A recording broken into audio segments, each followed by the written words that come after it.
Welcome to the Nissan pregame rush. Nissan, premier partner of the Heisman Trophy and the College Football Playoff.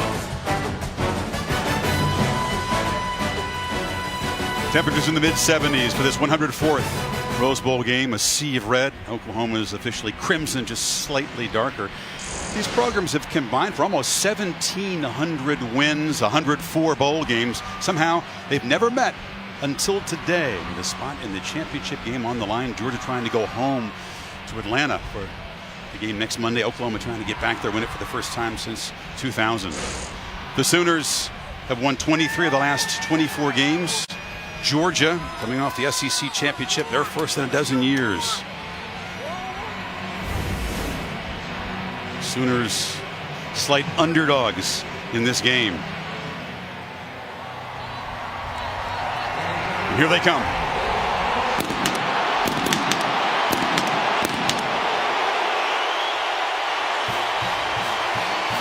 It's their first game in the state of California in a dozen years. 1,200 miles from home today.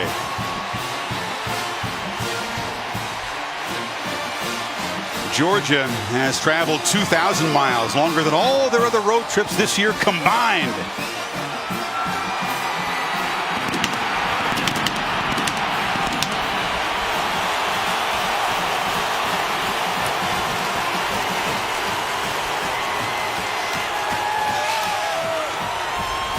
An experience today that none of these folks will ever forget. We hope we'll have an unforgettable show for you. These warm pictures here may help you thaw out if you're watching from a frigid part of the country. This has been the Nissan pregame rush.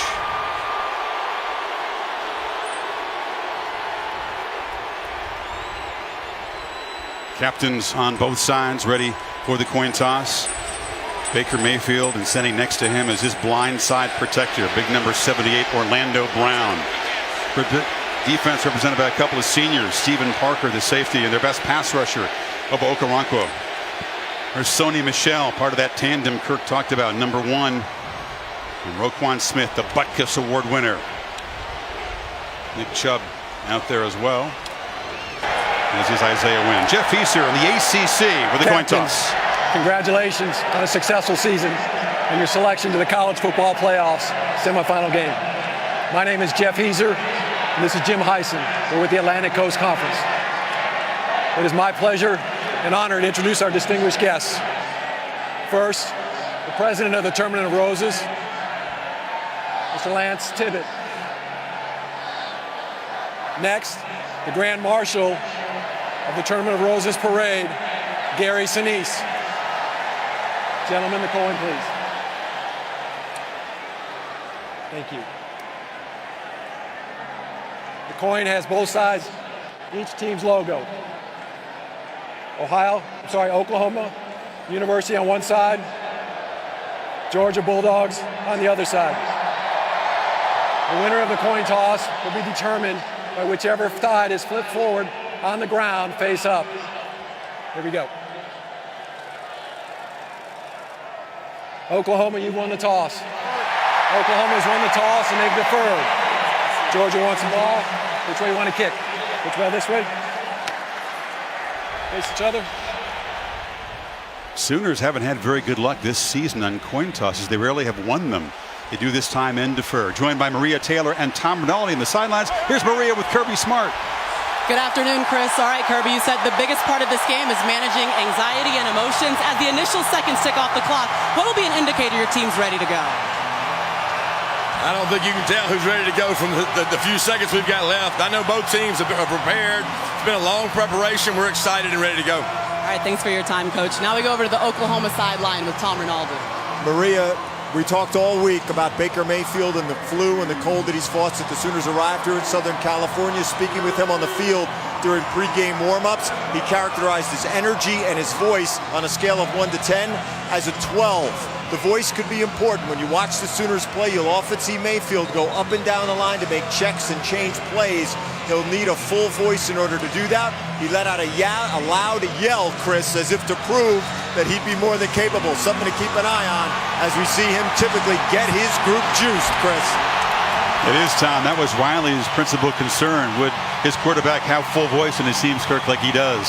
He's fired up. Watching him in the pregame, the body language, he looks like Baker Mayfield. Lincoln Riley has got to be excited that that flu bug hit him as early as it did and gave him time to recover. His fans were in full voice. Austin Seibert, the busy kicker for the Sooners. He handles the punting, place kicking, and kickoff duties. Got a very strong leg. Rarely allows a return. Elijah Holyfield is deep for Georgia along with Mecole Hardman.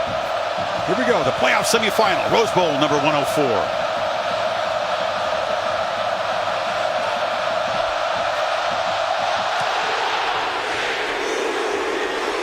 Seibert drives it deep.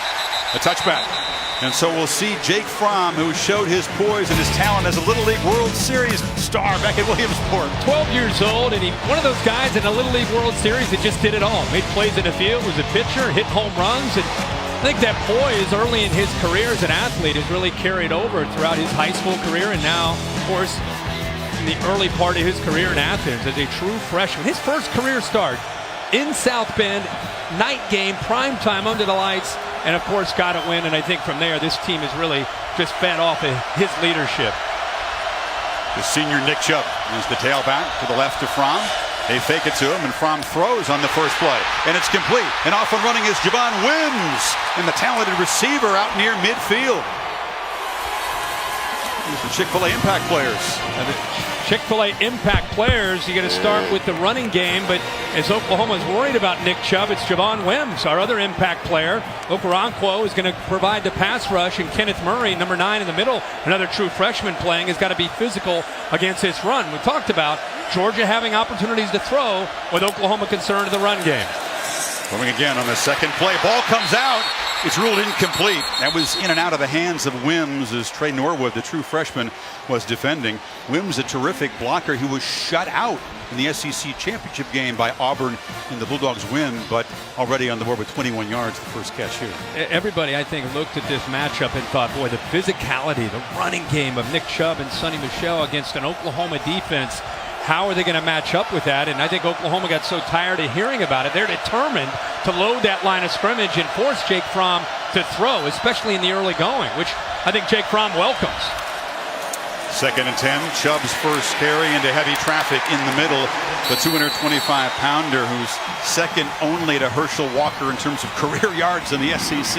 Look at the amount of bodies up into the line of scrimmage. I mean, here's Stephen Parker who ends up making a play. He's a safety. You've got 8, close to 9 guys up at the line of scrimmage. That's what I talked about, is Oklahoma is determined to get extra bodies up there against this running game. Georgia's been a pretty good third down team. They did struggle in the last game in Atlanta against Auburn. They need 7 here to keep the drive alive. Sonny Michel in the slot. Fromm has time, flips it over the head of the tight end, Charlie Warner. And here comes a punt. Remember, a lot of pressure, long layoff, teams feeling each other out, a lot of excitement and emotion. That time Jake Fromm, that ball just sailed on him a bit. Cameron Nizelek, the punter, who's a graduate transfer from Columbia University. Big upgrade in this area. Georgia's punting and kicking not strong a year ago, very strong this season. C.D. Lamb, the true freshman wide receiver, back deep at the Sooners' 10-yard line.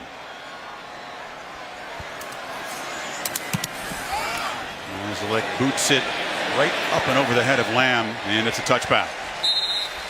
So the Sooner defense gets a stop to open this game, and now the Heisman Trophy winner, Baker Mayfield, and the Sooners will take over for their first possession.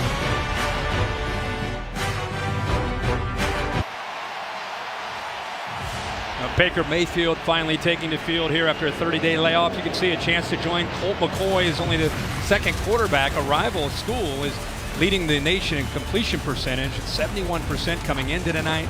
Yards per attempt, almost 12 yards, and the touchdown to interception there at the bottom, 41 touchdowns to only 5 interceptions. It tells you the kind of decision making and the accuracy that Baker has played with this year.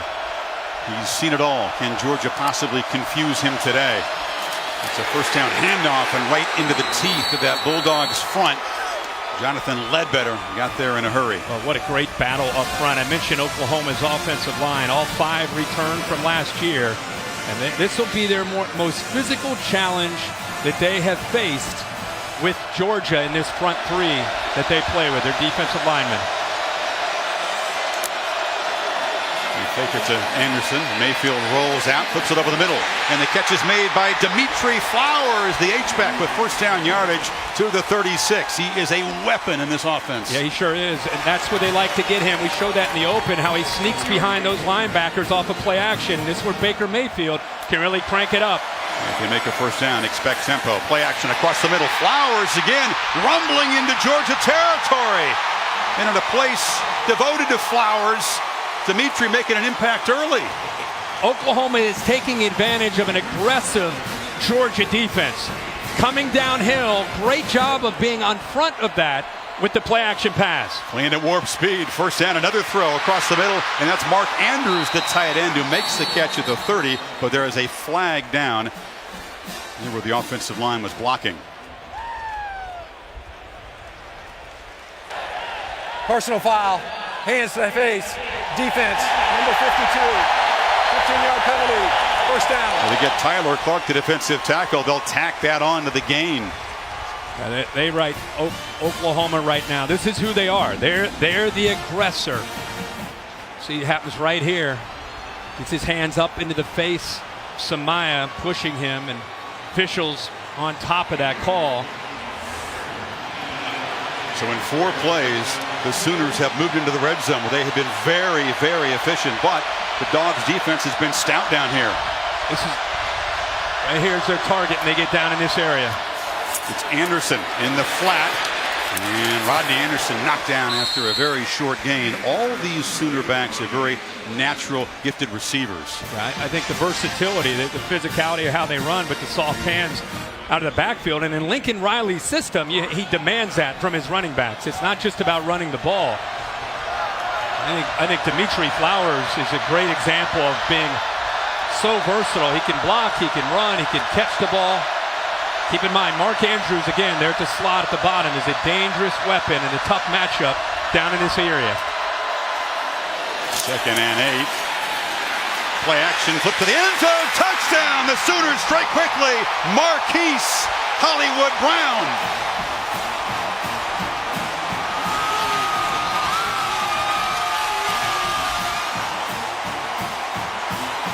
I think the quarterback looks fully energized and razor sharp.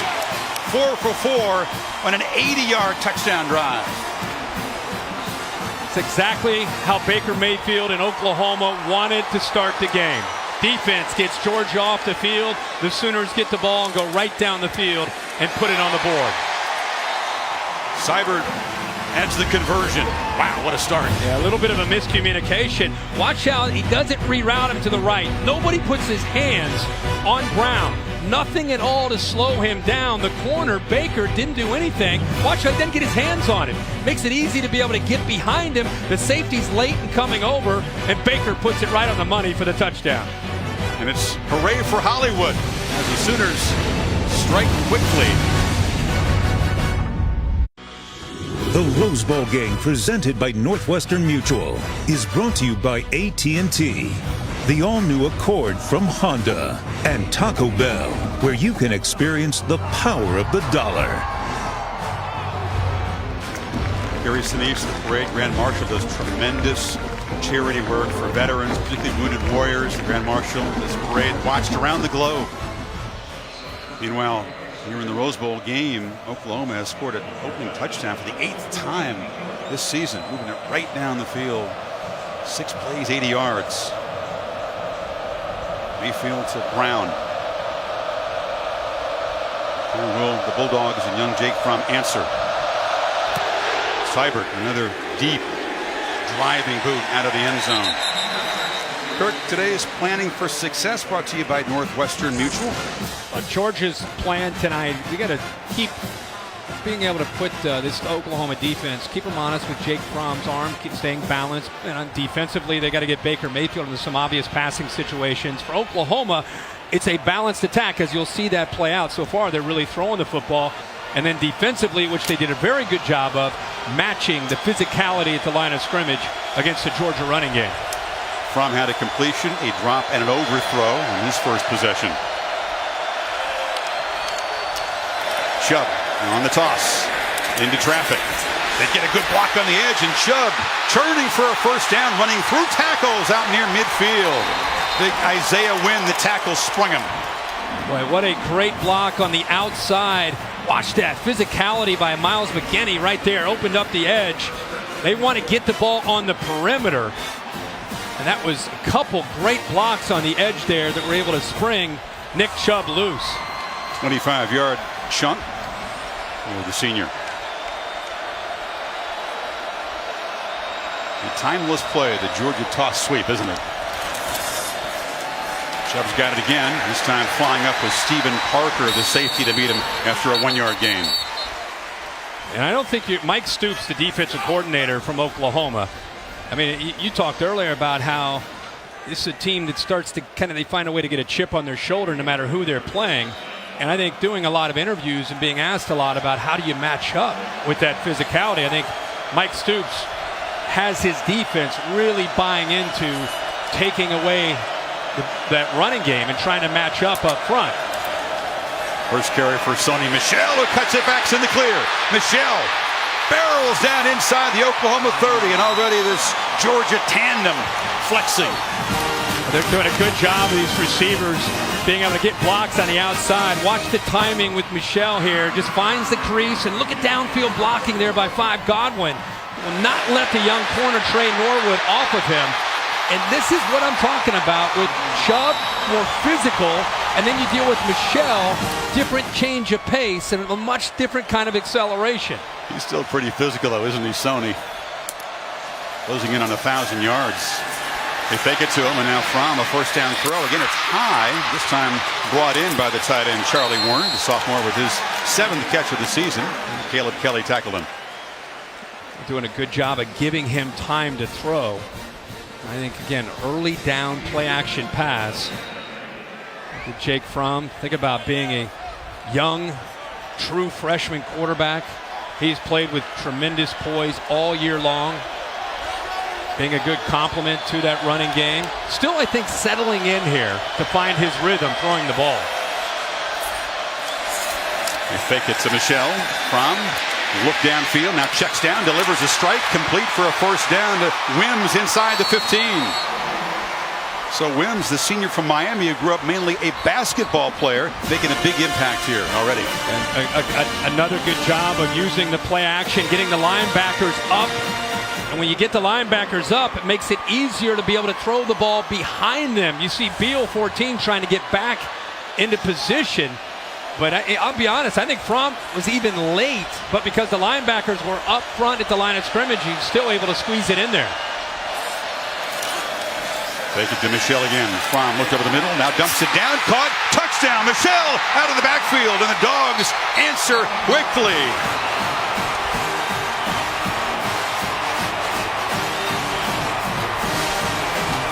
Running to set up the pass.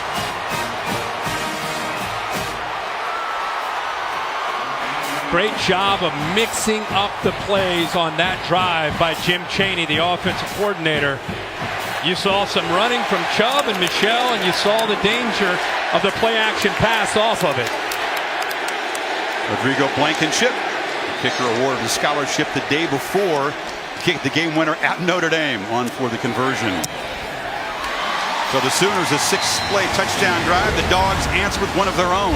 Yeah, the play action. Kenneth Murray right here comes up, gets a little bit lost, and by the time he realizes that he has to account for Sony Michel, it's too late.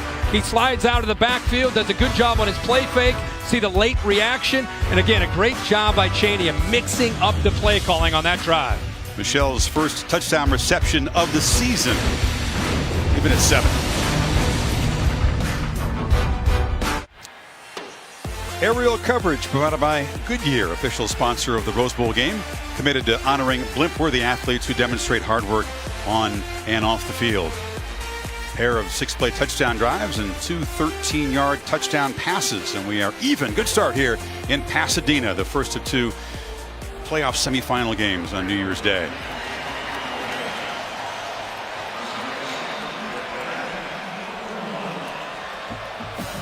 Marcellus Sutton, deep for the Sooners. Lincoln shipped the booted away with that trademark black eyeglasses. He's worked hard in his distance on kickoffs this season, and that's a touchback. And Jake Fromm got his chance, Kirk, when the starter Jacob Eason injured his knee in the third series of the season. You mentioned the Notre Dame game. He handled his business well, and he was just playing too well for Eason to get the job back when he returned from the injury. Yeah, I think it says a lot about the belief the coaches had in him, and he continued to play well. The team, I think, gelled around him, started to believe that he could make plays, and they became a dangerous team. The one setback at Auburn, then they go to Atlanta a few weeks later and avenge that with a win in the championship.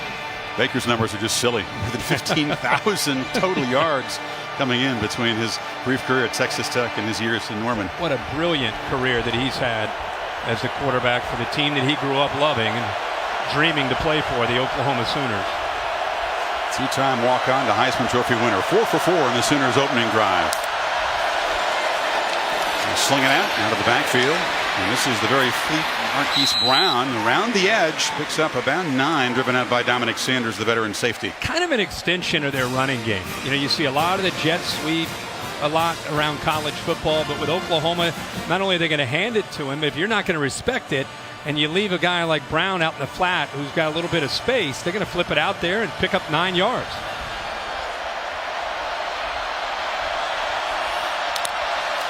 Second and short. Rodney Anderson had to dodge a tackler in the backfield and does earn first down yardage to the 37. It really is going to be a good battle up front. I mentioned how I know Oklahoma's played Ohio State in that great defensive line the Buckeyes have. Just the scheme itself. They play 3-4, and those 3 down linemen are stout up front. 3 backs in the backfield, and now Baker with his first downfield shot looked it over the head of his receiver. DeAndre Baker was covering Brown. He is a physical big corner, isn't he? Yeah, and he's a guy that welcomes the challenge from this offense. See, he does a good job at getting ahead of Brown, respecting his speed, and then he pushes him towards the sideline. He was in phase the entire time. Here's Kirby trying to make sure Baker knows the ball's coming down there to try to help him out, going back to his defensive back days. But good position that time by Baker, no foul. All SEC defensive back, led the conference in interceptions senior year at Georgia.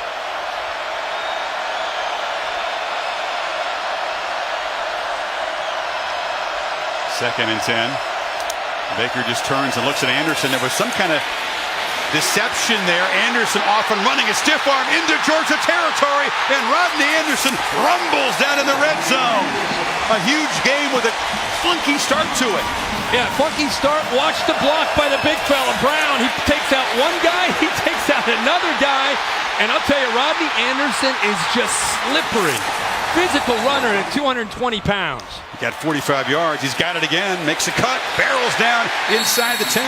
So Baker turned was right, but then took the ball in his left hand and just handed it off to the back. That's exactly right. Just kind of remember, this Georgia defense they're keyed in on 6. Whatever he can do to try to get them off balance. Playing at warp speed. Anderson again barrels into the end zone. 2 drives, 2 touchdowns for OU.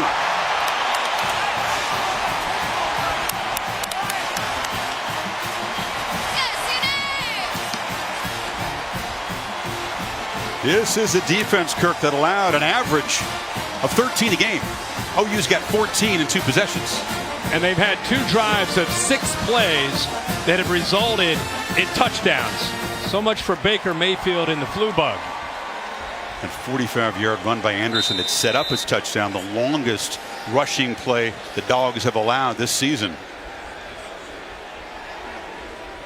This is why the Georgia Defensive Brain Trust and Kirby Smart were so concerned. Watch the left guard, Chris, Ben Powers. Watch how he comes down, initially down on the nose guard, then climbs up to the All-American Roquan Smith. By getting up to Roquan Smith, you let Rodney Anderson, with his physicality himself to run downhill, he's going to run right through that secondary for a touchdown. And the head coach and the play caller says, we could not have dreamt up a better start to this Rose Bowl. when you have a veteran offensive line and a 3-year starting quarterback, watch how Baker Mayfield looks over and tries to get a reaction from his head coach, Lincoln Riley. He gives him the thumbs up, keep it on. And that was that big run by Rodney Anderson. Chris referenced how he kind of looked it off and then picked up over 40 yards. And then this is what you have to do with an all-American middle linebacker. Give him a lot to look at, and it allows the offensive lineman to get up to him before he can attack downhill into your running game. Smith, the Butkus Award winner, was just eaten up by 310-pound guard Ben Powers that time. A scary good start for this Oklahoma offense. Seibert has been busy already, and for the third time just drives a line drive kick through the end zone. So time for Jake Fromm to answer again. We talked about his poise. I think he loves the outdoors as much as he loves football. He's a big fisherman, hunter, loves to hunt birds. And he posts a lot of the stuff on Instagram, so he shares his love of the outdoors. Wow, look at the shoulders on that bass. That was a big fish. I would say that the last drive was 3 runs and then 3 passes. First 3 plays were runs, and then it set up their play action. I think the mix is going to be very, very important for Georgia throughout this entire game. Jim Chaney, the veteran of 32 years coaching, calling the plays for the Bulldogs. He says that his quarterback here from more advanced than Drew Brees was at this stage of his Purdue career. Chubb cuts it back in a strong gain. First down yardage across the 35 before Parnell Motley wrestled him down. See, this is what is really hard when you defend Georgia. All the action is going this way, but watch what happens. Right here, now he's going to cut back. And that's the thing that Georgia's done such a good job of, and it keeps you honest on the backside. Chubb again, tries the left, and cuts it back. How do you like the matchup of Georgia's offensive line so improved this year against the Sooner front? Well, I think on paper it's a mismatch. I think Georgia has a group that collectively understands each other, understands this offense, and takes pride in being a kind of that physical offensive line with great backs behind them. And I think Oklahoma today, they're taking this challenge to try to meet them at that line of scrimmage and show they can play with the big guy. DeAndre Swift. And the jet sweep takes the handoff, and the Sooners were ready that time. That was Will Johnson, the safety, who dropped to the very swift true freshman. You know how it is in college football. When a group collectively gets doubted, they have a tendency to rise up to the occasion. That night we were in Columbus when they played Ohio State, there was a lot of that doubting of Oklahoma, and defensively they really feed off of that. That's the approach that I think they took for this game. We'll see if it works out for them. Did pretty well against Auburn, bowl game, Tennessee a couple of games. We love the challenge of a physical SEC offense. Michelle and Swift in the game. From the pocket has good protection and flips off a completion for a first down into Oklahoma territory to Warner. The young tight end has been busy early. And it's a first down here, a play that you look at and you think, okay, hey, anybody could have made that throw. But if you're Georgia and you're a Georgia fan, you want to see this offense convert on third down. Big factor today is Georgia converting not only to be able to keep the ball and keep the drives alive, but it keeps Baker Mayfield and that offense that has scored in 2 drives, both times in 6 plays, keeps him on the sideline. Play action. Fromm, again, good protection, flips it off underneath, and it's Charlie Warner again, his uncle Scott, a Hall of Famer for Georgia, a defensive back, and only 6 catches coming in, but already a few today. I think he's probably athletically one of the more gifted tight ends. I know Nauta gets a lot of recognition, but Warner, for a young guy at 6'5", 250, can do a lot of things. He can block and he can also catch. I thought Jake Fromm, again, play action on 1st and 10, keep those linebackers guessing, run versus pass, catching them out of position and picking up a first down. And Chaney calling plays that lead to very short, comfortable throws for his quarterback. Checks it down again and dumps it short. And there's a catch made down inside of the 30-yard line. He is now 4 of 5 on first down throws for 45 yards. I'm telling you, that is going to be a big theme tonight until Oklahoma backs up, until they start to respect his ability to throw. I don't blame Jim Chaney at all. I think you're have more of an advantage throwing on 1st and 10, and you can see all the time he has, than waiting till third down. It's Tyler Simmons, who wears a couple of different jerseys, wearing 87 that time. They'll come and measure to see if that was first down yardage.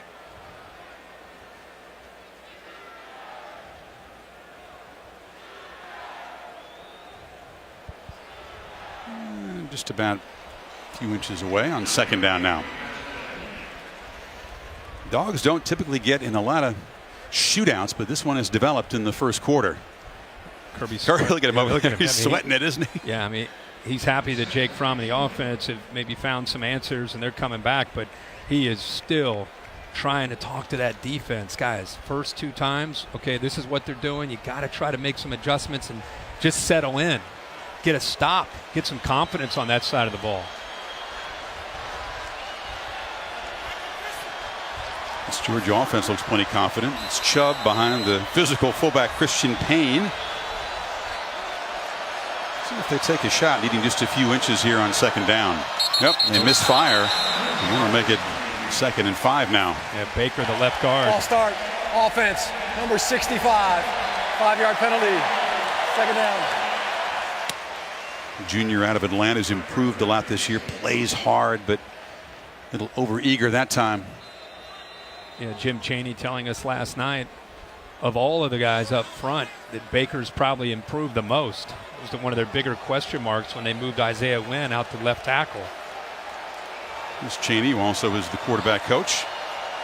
Arkansas, Tennessee, most recently Pittsburgh. Purdue, as you said earlier, with Drew Brees and Kyle Orton.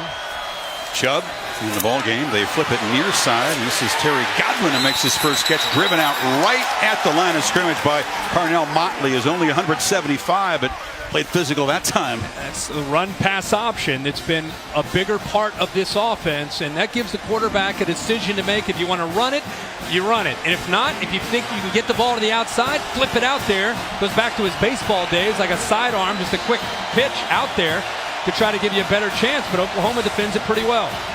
Tougher to do RPOs into the boundary where there's not as much room to run.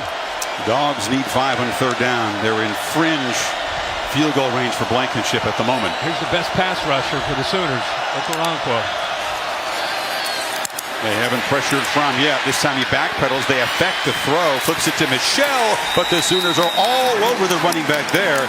Motley made the tackle short of 1st down yardage. There, we show you before the snap, Okoronkwo. He actually fights through 2 offensive linemen. Great suddenness. An SEC type of defensive end. He gets through 2 offensive linemen, Cleveland and Andrew Thomas, a true freshman.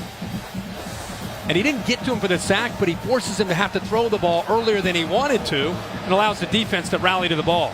So here comes Rodrigo Blankenship, nickname of Hot Rod since he was a child. This is just a yard short of his career long. This from 48.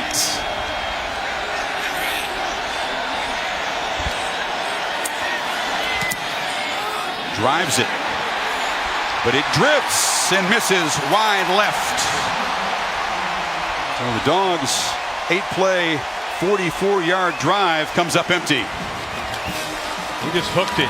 Looked like he hit it clean. See the snap hole? Everything's perfect. End over end. He just pulled it. Now that's just the 3rd miss of the season from Blankenship. And every time the Sooners defense can get off the field without allowing points, Lincoln Riley feels good because Baker Mayfield and the offense clicking so far. And the way they're executing, you do not want to get behind and have to play catch-up to Baker Mayfield. See how frustrated he is. Need to go back to that false start. 2nd and 1, maybe inches. And they had the false start that set them back after Kendall Baker. That's a great point. That stopped momentum, didn't it? Yeah, it sure did. And now Baker back to work. 2 possessions, 2 touchdowns. The 1st down throw. Anderson well guarded out of the flat, and he is going to be dropped for a 3-yard loss. I think the adjustment defensively for Kirby Smart and Mel Tucker, I don't think it's a huge change in your scheme. I think it's about eye discipline, not looking back at Baker Mayfield, doing your job, and then tackling in the open field. Option pitch, Jeff Badette, a graduate transfer from Kentucky who's very familiar with this Georgia team from his days in Lexington, takes the pitch and nice game. They keep you guessing. I think that's what makes this offense so versatile. A lot of formations, they're balanced, they run inside, quick throws off those run-pass options, they throw the deep ball, they just spread you all over the place. Makes it very, very difficult to dissect for a defense. So much to see. Final minute of the first quarter, and Georgia finally able to force Oklahoma into its first third down play of the game. Sooners need 3. Man to man.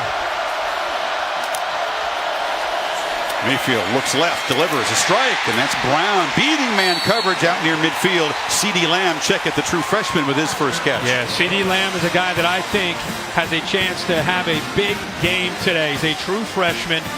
Put a lot of weight on since he's been at school. Good job with that move to the, sets it up with an outside move, gives him room to go back to the inside against McGee. You know, he had a big game against Oklahoma State, but after that, just kind of faded off. Dealt with some injuries, kept battling through and playing, but not as productive. This 30-day layoff has really helped him get in a better position. And again, he's a tough matchup for this Georgia secondary. He had a separated shoulder, but he's back 100%. End of an electric first quarter at the Rose Bowl. Sooners marching, trying to add to a 7-point lead. Back after these messages. You're watching the Rose Bowl game presented by Northwestern Mutual on ESPN. Set for the second quarter, college football playoff semifinal at the Rose Bowl game presented by Northwestern Mutual. Let's hear from both sidelines. First to Maria Taylor. Maria, what do you got on the Georgia side? Chris, right now the concern for the defense is communication, getting the calls in time for everyone to be in position. Defensive line coach Trey Scott says they're killing us on second and medium. We can't even substitute right now, and we can't get in position to strike. Now over to Oklahoma, or Tom Rinaldi on Oklahoma's sideline. Maria, we've seen the signature passion and swagger from Baker Mayfield. There has been no reduction. At one point on the sideline, looked over and said, you might want to tell them over there good luck. At another point, he looked at Lee Corso, gave a huge smile. The pretender sign, we know all about it, Chris. 3 more quarters to go, though, Tom. Baker begins the second quarter with play action, and it's Andrews the tight end. A tough matchup for Lorenzo Carter, the linebacker. It's 11 yards and a first down. And a really good route. All the momentum of that play action, everything moving right. And Andrews himself actually running, moving from the left side of that offensive line to the right with Baker Mayfield, only to put the brakes on and go back the other way. And a very tough play there for Lorenzo Carter to try to stay with him. Andrews, winner of the John Mackey Award, is the nation's top tight end. 58 catches on the season. Mayfield, 7 for 8 start. 83 yards and a touchdown. Dogs crowd the line. This is Anderson, who breaks free. Rodney Anderson in the clear, headed for the end zone.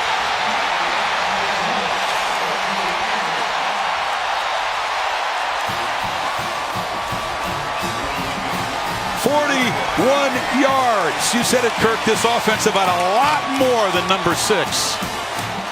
The balance has been there all year, and Baker Mayfield gets most of the attention. But as I said, when you talked about it throughout this broadcast, it's about being balanced and being able to run the football. Already over 100 yards rushing for this team, and when you can run the ball, it makes the play action and Baker Mayfield go. And he's right. Maybe he is right. You might want to tell them that they need some help because it's tough to defend them when they can run the ball. Seibert still perfect for PATs. 3 possessions. They've scored 3 times. Look at these linemen get up to that second level. I mean, you're letting him, and of course a great block by CeeDee Lamb. But when you're letting these linemen, Eric Wren the center, Ben Powers on that left side, Orlando Brown, they're putting a hat on a hat, and there's all that space, and CeeDee Lamb picks up Aaron Davis. There's nobody left. They've run 17 plays. Sooners have gained 209 yards in a quarter and a minute.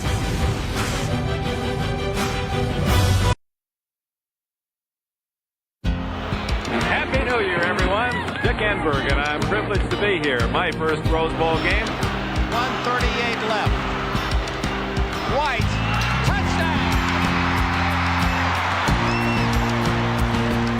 The legend, our friend and colleague Dick Enberg, very much on our minds today. He loved the Rose Bowl as much as anything he was involved in his legendary 6-decade career. He called 9 of these Rose Bowl games for NBC with Merlin Olsen in the 80s. His very favorite one was his very first. When USC upset number 1 Ohio State. Charles White was the hero that day. Seibert to boot it away again as the Dogs find themselves a couple touchdowns behind. And I know, Kirk, for you, coming of age in the Midwest, watching this game every year, Dick Enberg's calls were important. When you grow up in the Midwest, the Rose Bowl is iconic. And being of that age, my first memory, I was about 10 years old, of the Rose Bowl was at Rose Bowl. Ohio State and USC, Charles White, Art Schleischer on the other side, and Dick Enberg and Merlin Olsen. And I watched every single year, every play of the Rose Bowl. And his voice, as much as I love Keith Jackson, Dick Enberg for me is synonymous of this game and in the memories that I have of it. He felt it as well as anyone, and that came through, that smile in his voice.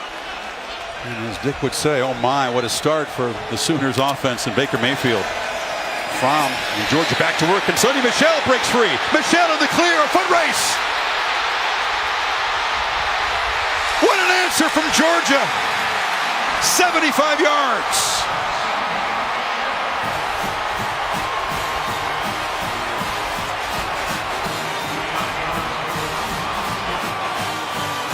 Down early, but still very explosive. You see the electricity that Sony Michel can provide. Wow. Talking about needing an answer. That's exactly what they got. Second touchdown for Michel, who caught his first touchdown reception earlier. Longest run of the season for the Dogs. It puts him over 1,000 yards for the season.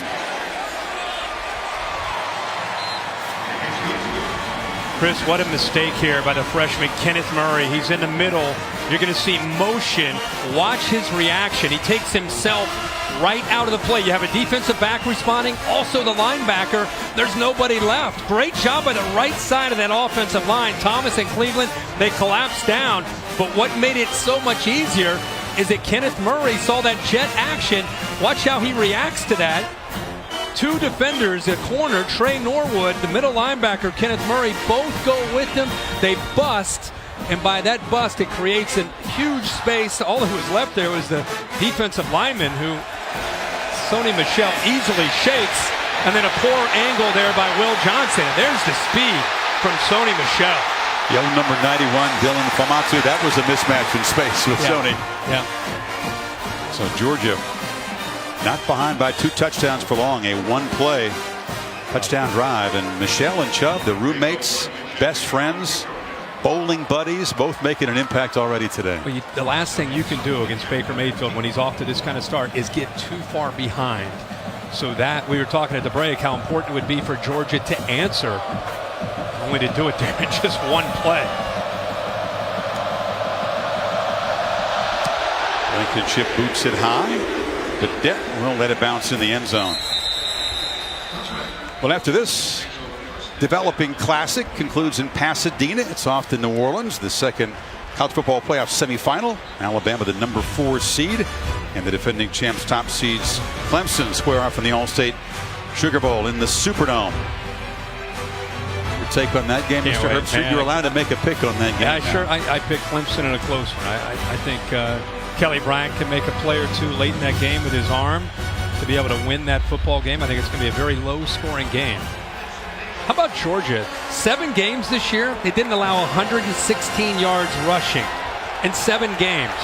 We're just starting the second quarter, and they've already allowed 116 yards against this Oklahoma offense. Yeah, tremendous balance from the Sooners' attack so far. Only had to convert 1 third down on their 3 touchdown drives.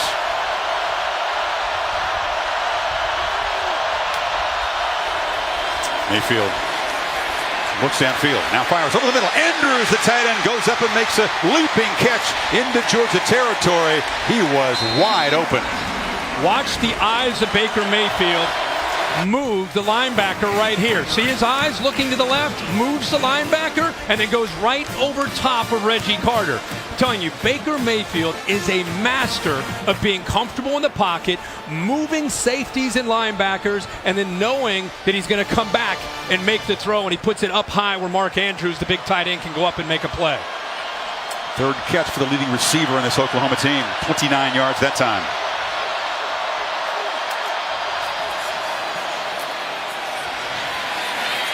Left side for Anderson. Some Pre-snap action there drew some Georgia eyes. Chris, this is what we're talking about. Look at the eyes of Baker Mayfield. He's looking left. You're thinking, all right, he's about, and then he even kind of winds up like he's going to make a throw. The entire time, he's trying to create space back over the middle. So that's what Georgia's dealing with, is a confident quarterback, a quarterback in command, and right now has this Georgia defense on its heels in this first half. And scratching their heads on the Georgia sideline. Dimitri Flowers joining Anderson in the backfield. Now he motions out. And Baker gives it off to Rodney, who bounces it to the edge and is wrestled down physically just inside the 40 by Lorenzo Carter. Here comes a third down play. Yeah, it's only the second third down of the game for Oklahoma. I mean, they've been moving the ball up and down the field. They're 1 for 1 on third down. Anderson still down on the field, Kirk, after that tackle from Carter, who's a strong dude, a 240-pounder. Let's take another look at the tackle. Well, I think it's all the weight that came down on him. It wasn't just Carter. Watch Jonathan Ledbetter, 13. He's a big guy, too, 285 pounds. He comes in there as well. It's a lot of manpower coming down on top of Rodney Anderson. More than 500 pounds, too. And they came down with some force. So as they attend to him on the sidelines, Trey Sermon, the true freshman from Marietta, Georgia, one of 2 guys who played high school football in Georgia on this Oklahoma team. But the obvious concern for one of the early stars of this game and one of the stars for the Sooners all season long. We'll take a timeout.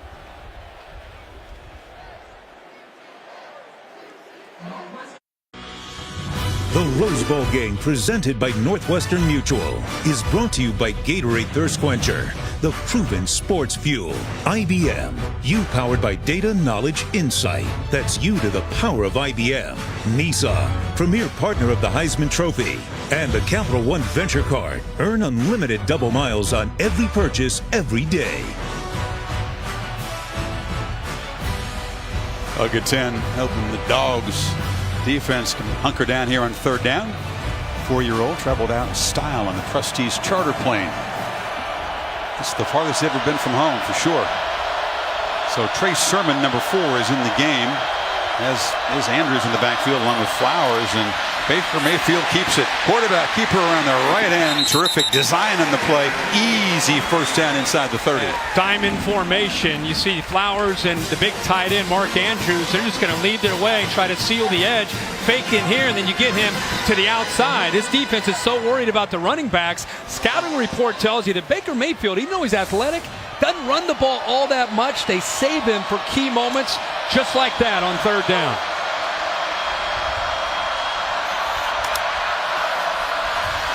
Play action. Mayfield still got it. Takes a shot over the middle. Jump ball incomplete. Forced it into double coverage. DeAndre Baker was covering Lamb. I think that's a little mix-up there by CeeDee Lamb. The angle that he took on the post, he cut that a little bit short. I think he should have tried to keep it a little skinnier. That's the way Baker Mayfield tried to throw that away from the defender over top of Dominique Sanders. And Lamb was cutting that a little bit more too far across the middle of the field. Needed to try to stay a little straighter upfield. Just the second incompletion so far for Mayfield. Dimitri Flowers up to the top on the left there in the slot. Mayfield looked that way. Now fires in the seam off the hands of the receiver Lamb. That one should have been caught inside the 10. Now they continue to work the middle of this defense. Lamb, I just talked about how he took a poor angle. Now this time they come right back to him. Very talented, a future superstar, a true freshman. The ball is a little bit behind, but still hits both his hands, and a ball that he should be able to catch. Brace himself for the hit and get the first down. Sooners 2 for 2 on third down. This is the first third and long, though. They need 10. Empty backfield, Sermon. And now they motion Brown. Fake it to him, flip it short. Badette in traffic. It's Lamb. Check it down to the 15-yard line. They're just one step ahead of Georgia. Roquan Smith comes on the blitz. They bring everybody. They take a chance. And what it does is it allows the offensive lineman, watch this blitz right here, but watch the lineman get downfield. They allow him to come through. Looks like Baker's in trouble. Then he dumps it down, senses it, And then Lamb has a convoy in front of him, and they pick up the first down. Great job by Lincoln Riley on the call. At 14 on 3rd and 10. Haven't seen Roquan Smith make a real impact play yet. And they hand it off to Sermon. And that Georgia native squirms for about 3. A bit of a high snap. Baker Mayfield does a good job of not only being able to get the snap, but getting the hand You like off. this young back, don't you? Yeah, I think Rodney Anderson's really, really special. But I don't think you lose a lot when Trey Sermon comes into the game. Catches the ball out of the backfield, physical at about 225 pounds. Anderson, we're told, just had the wind knocked out of him in that big tackle, so we would expect to see him return, but it's still Sermon in the game. Tough guy.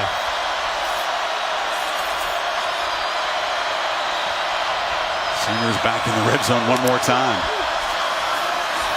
Mayfield across the middle in traffic. This time the catch is made by CeeDee Lamb. They go back to him a 3rd time, and they got a 1st and goal. Nope.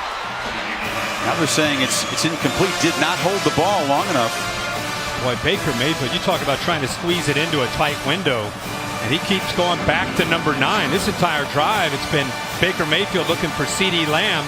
Good effort there. I think Aaron Davis, by not giving up on that play, I think his right hand got in there. I think he pulled that ball out of there away from Lamb. Great play by Davis, who Mel Tucker calls the most valuable player maybe on this defense because he plays so many spots. It's a tough series for the freshman wide receiver, and it sets up a 3rd and 7. Mayfield trapped, sacked for the first time. Tyler Clark, the sophomore defensive tackle, 3rd sack of the season. Well, this whole month they've talked about not trying to get upfield against the athletic and mobile Baker Mayfield, but collapse the pocket, which means the defensive ends have got to get upfield, and then they need to push from up the middle, and Tyler Clark, the sophomore that time, is able to provide that and comes up with a big sack. Seibert very reliable inside 40, 11 of 12 this season, this from 38. And no problem for the junior. So Oklahoma kept out of the end zone for the first time, but go back up double digits. The Georgia football team in 1942 left Athens and 4 days later arrived here in Pasadena to play in the Rose Bowl New Year's Day 43, where they shut out the UCLA Bruins. They blocked a punt for a safety, and then Frank Sinkwich scored the only touchdown of the game, the Heisman Trophy winner. They tried to pull the goalpost down. Charlie Trippi was named MVP of the game retroactively. Charlie, we expect, watching this Rose Bowl back in the state of Georgia. We send him New Year's Day wishes. Only previous trip for Georgia in the Rose Bowl.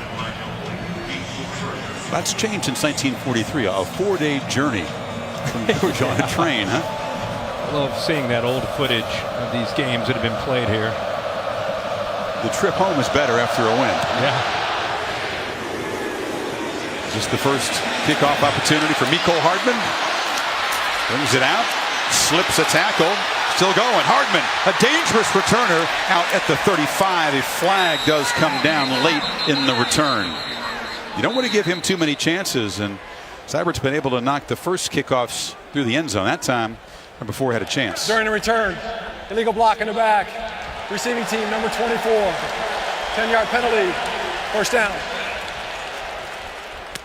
Let's go back and look at that 3rd down by Georgia's defense. Remember, they're trying to do a better job. There's Kirby Smart trying to make the check, make sure everybody's on the same page, trying to move Tyreek McGee over to make sure he's got Michael Jones, and then it's just rushing forward. Something very important to remember, they did not blitz there. They rushed forward, got the ends upfield, and then the inside guys, Tyler Clark and Jonathan Ledbetter, did a good job of getting the push. Smart's defense finally able to get a sack and force a field goal. So Fromm and company back to work down 10 from the 20. They fake it to Chubb, flip it near side here. Catch made by Wims, and he slips free. First down across the 30. Rangy receiver who played his high school football in Jacksonville, making a big impact here already. 178 yards out of 229 so far for Georgia have come on first down. So they're doing a really good job of being aggressive. We talked about how they're going to throw on 1st and 10, kind of break some tendencies. It's really worked out well so far for Jim Chaney. Chubb, Swift, and Harrion in the game. This is Swift on the end around. Gain of about 3. So far, even with that success from throwing the football from Fromm, who is 10 of 12 for 91 yards here so far in this game with a touchdown, Oklahoma's not coming out of that aggressive look. They're still, especially on the earlier downs, still loading up that line of scrimmage, respecting that running game.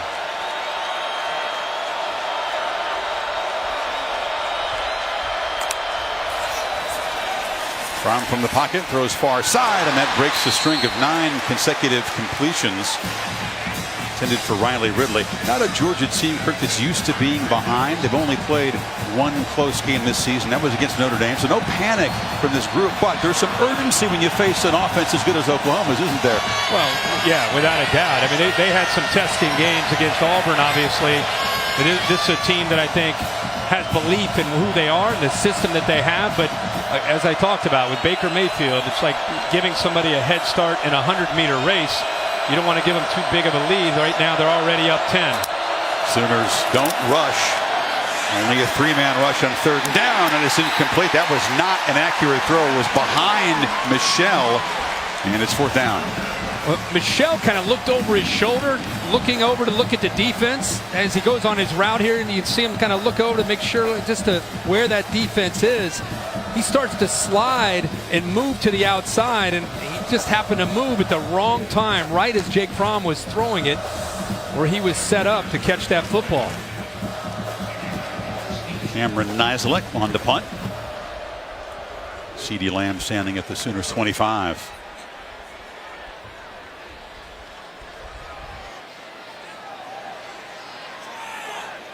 Nislek has an econ degree from Columbia. Did not pay enough attention to the play clock there. Wound Play down. a game. Offense. 5-yard penalty. 4th down.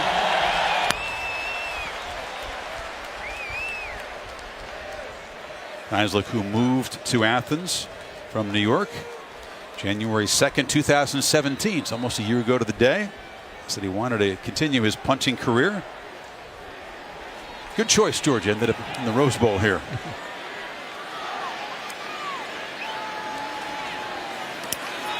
Sooners peel back to set up a return. Not a very good kick. It's a low one. It'll bounce way in front of Lamb and just stop right there.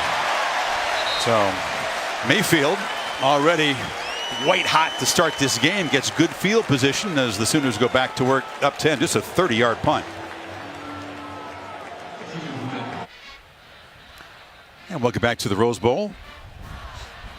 Taco Bell student section there. Taco Bell's brought the best of the regular season to the college football playoff by creating the Live Moss student section. Today, picking up the tab for tickets for 500 students from each school at the Rose Bowl game. Presented by Northwestern Mutual, the All-State Sugar Bowl, and again at the National Championship game in Atlanta. So the Sooners back to work here. Chance to stretch the lead, mindful they will get the football to begin the second half, Kirk. So some urgency now for this Georgia defense. This is a big series. Touchdown, touchdown, touchdown, and then a field goal for Oklahoma in their 4 possessions. Anderson back in the game, cuts it back. Another strong game, dragging people near midfield. Think about what must be going through this Georgia defense's mind. I mean, coming into this game, they've only allowed touchdowns on 19 of the 153 drives that they've faced. That's 12%. And already 3 touchdowns in the first 4 drives. 2nd and 3. Mayfield, all kinds of time rolling, trying to create something on the fly. Cannot escape. Knocked down there by David Marshall, the defensive end. 2nd sack for the Dogs. And that's a big-time play by David Marshall. But I'll tell you, the secondary deserves the assist. This is called plaster. Plaster means you have to stay on your receiver. Look in the background. Look at the receivers. Look at the defense staying with those wide receivers. Good job taking away any options that Baker Mayfield has downfield, and eventually Marshall gets to him. Baker thought he was going to get away, and Marshall a great job just grabbing him by the shoe. Sets up 3rd and 12. And Lincoln Riley sees the coverage, makes the check from the sideline, and Baker Mayfield gets the call of the team. This time all day to throw. Delivers over the middle. Catch made by Brown. Doesn't have first down yardage. Spun down at the 49 by J.R. Reed. And it's 4th down. So the Dogs do get a stop on the crucial series. He has all day to throw this ball.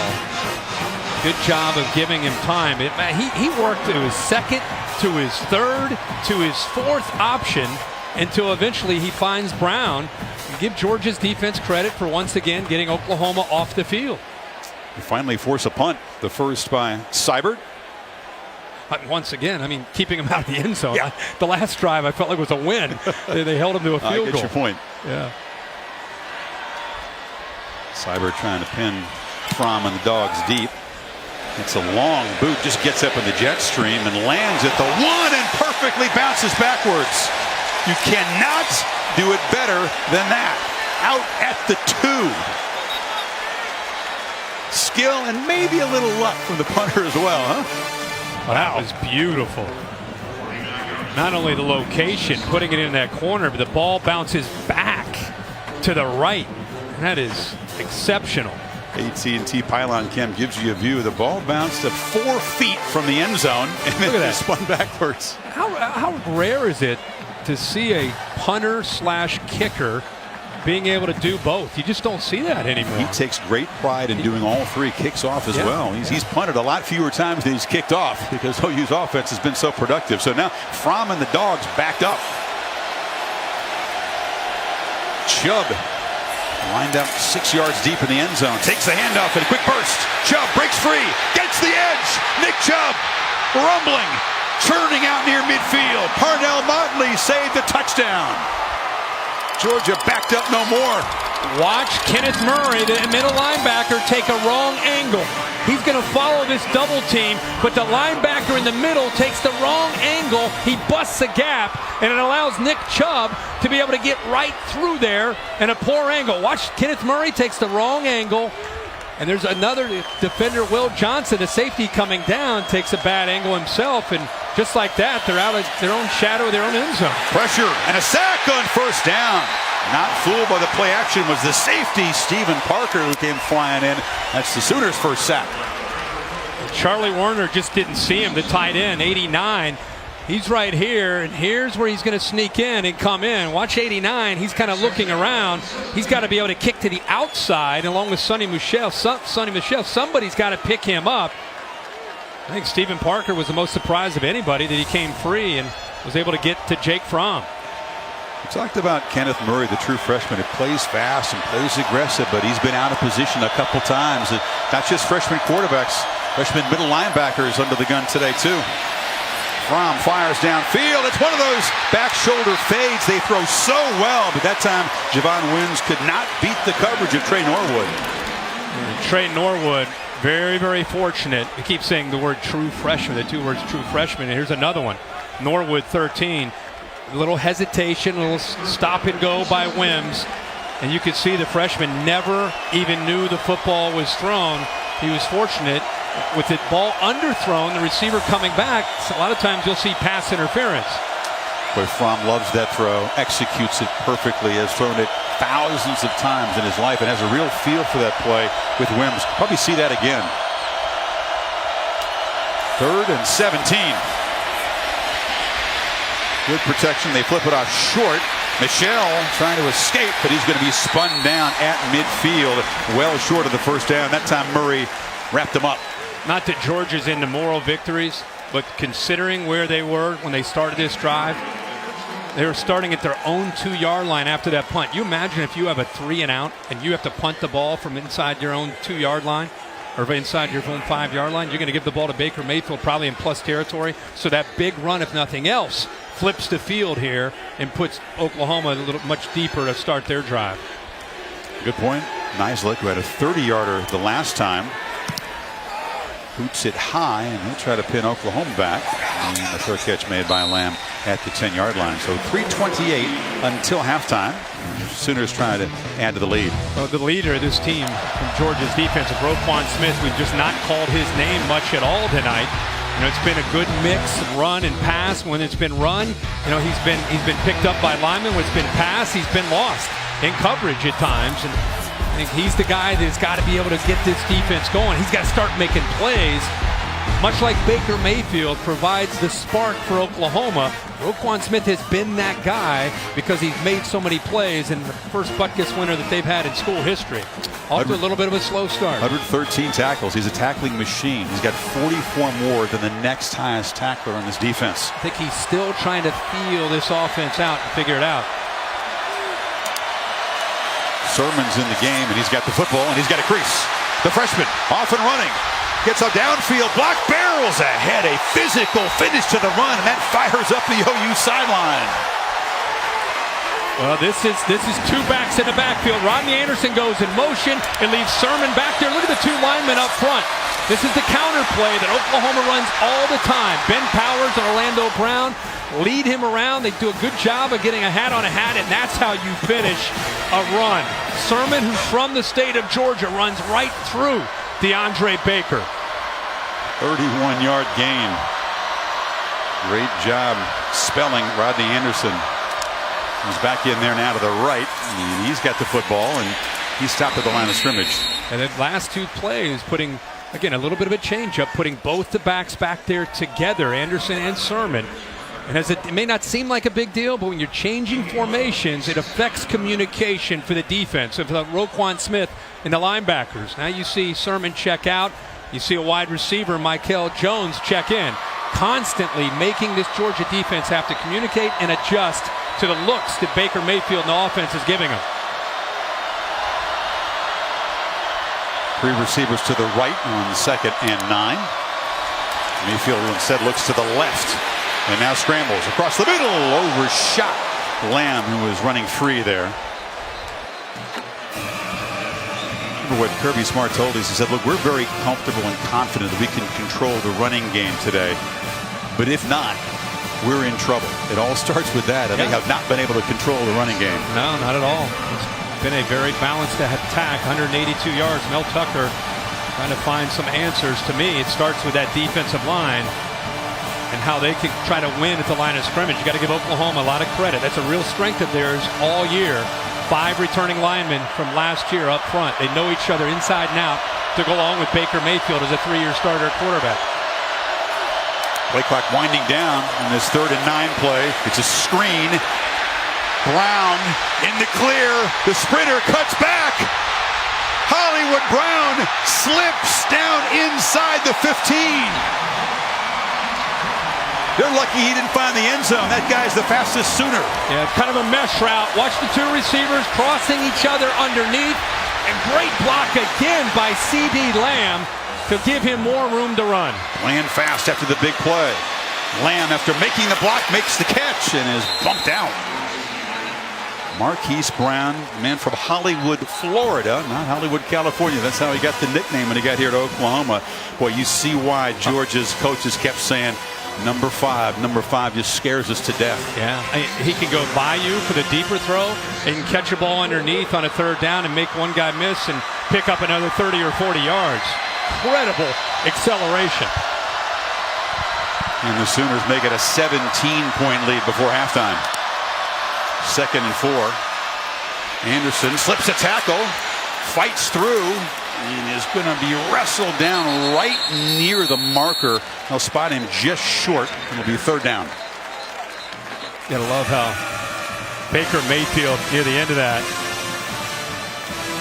Baker Mayfield at the end of that, trying to remember a new rule in college football. You can push the ball carrier. Usually you see linemen pushing the ball carrier. Not with Oklahoma. It's Baker Mayfield at the end. It's diving, pushing those big linemen, trying to pick up that 1st down, trying to fight for every inch. Perhaps the sickness was overplayed a bit this week. He looks pretty healthy. Anderson in the game on 3rd down. It's a sneak, and Mayfield does move the sticks and sets up a 1st and goal as we enter the final minute of the first half. Sooners, Kirk, have moved it 88 yards in 7 plays. Again, they get the ball to start the 2nd half, which makes Georgia here just desperate to keep out of the end zone here. Remember in the Big 12 championship game, they did a good job of giving that physical look. They're going to go to the jumbo package now with some extra linemen, big fullbacks coming in. They fooled TCU by going to this look and then kind of sneaking Mark Andrews behind a little bit of a play action look. They're going to go with this quick huddle, make it tough on the Georgia defense. They're hiding Brown. And now Kirby Smart sneaks down the sidelines and spends a timeout on defense. Oklahoma not terribly urgent. They've got all 3 timeouts with 25 seconds before halftime. That critical third down. Brown's here, he works across, but what I like is the setup of the 2 receivers and how they create kind of a traffic jam. Remember, they're going to just get the ball out quickly, but look at the Georgia defense. They're man-to-man, and Baker can't stay with Brown, and then it's just what he does naturally in the open field. But it was the execution on third down, recognizing that it's man-to-man, getting it to Brown quickly, and his defender, DeAndre Baker, just couldn't get over there because of the mesh route concept, meaning like a rub route or a pick. Great time to call that on a big third down against man-to-man. Remarkable to see Brown in person. He was 145 pounds when he showed up from College of the Canyons, junior college. He bulked all the way up to 170. He said, yeah, that's too heavy. I dropped back to 165. There's not much to catch, though. Tackle is I was floored to see him in person at practice a couple of days ago, to see how productive and how dominating he can be. Look at his game he had against Oklahoma State in Stillwater. I mean, he looks like he's 160, 165 pounds. Backup quarterback Kyler Murray, number 1, the former starter at A&M, is in the backfield just behind Baker. So do they have some trickery here? Another one. Kirby Smart right down there at the 5-yard line says, wait a second. Well, we didn't expect this look. Let's spend another one here. We keep talking about how big this series is with Oklahoma getting the ball in the second half. Somebody else knows how big this series is, and he's using every timeout that he can to try to make sure everybody's on the same page. Kyler Murray is a guy that has elite speed as a runner. Obviously can throw the ball very well. So who knows what Lincoln Riley had in mind there. Aerial coverage on this beautiful day provided by Goodyear, official sponsor of the Rose Bowl game, celebrating the determination and grit of today's players, fans, and coaches. That's blimp-worthy. Kind of like in college basketball, in a critical possession, you see a team come out. The opposing team kind of gets a look. They call a timeout. They go in. Okay, they come back out. They get another look, call a timeout. That's really what we've had here in these first 2 timeouts.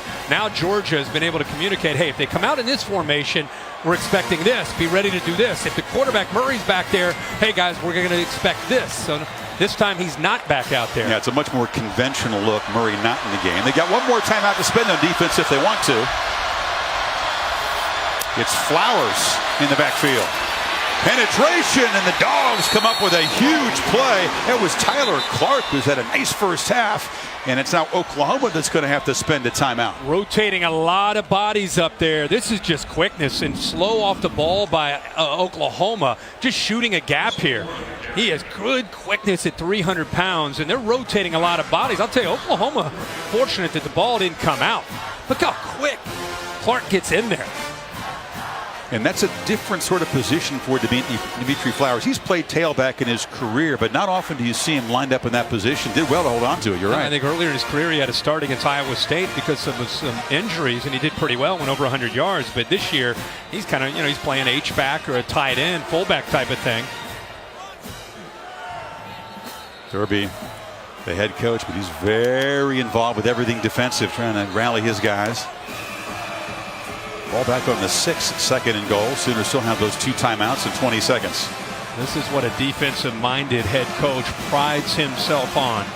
Critical moment in the game. You practice this over and over, good against good in summer and spring, and now you're out here at the Rose Bowl and in the playoff. You got to be able to hold your own down here. And Kyler Murray, Kirk, the backup quarterback, in the game again, just to the left of Mayfield. Badette comes in motion. Pop pass. Can he get the edge? No, he is driven back. That's Smith, a high-impact tackle at the 3-yard line. Roquan says, that's the kind of hit I've been waiting all half to make. Well, it's 3rd down. He took out an entire first half of frustration with this hit right here. They use it as a decoy. Murray and Baker go to the left, but right there, what a hit. Good team pursuit. Smith cleans it up. Perfect form tackle. I'll tell you, Badette lucky to hold on to that football. And you could hear it.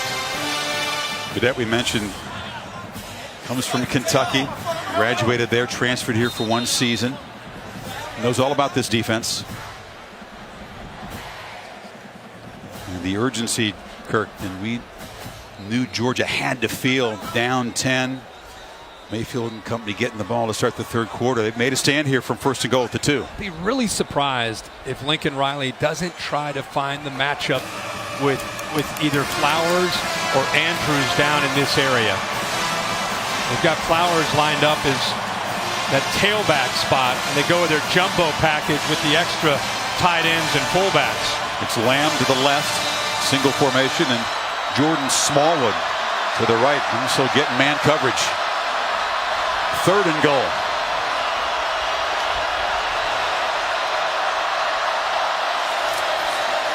It's a reverse. Lamb throws it to the quarterback, and Mayfield catches a touchdown pass.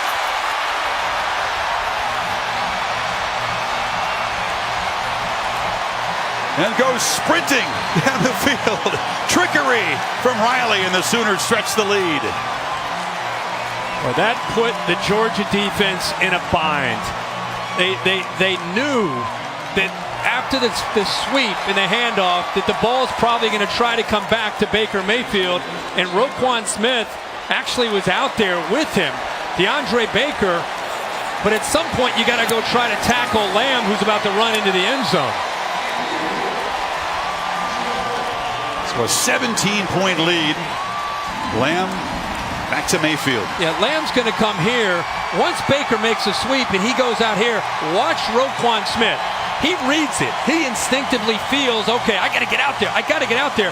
But right here, both these defenders are in trouble. Either make the tackle or stay back. They decide to try to go make the tackle, and there's nobody left for Baker Mayfield. And C.D. Lamb sold it well. Didn't flip the ball to his right hand until it was very I near think the line right now he's thinking, I'm going to run.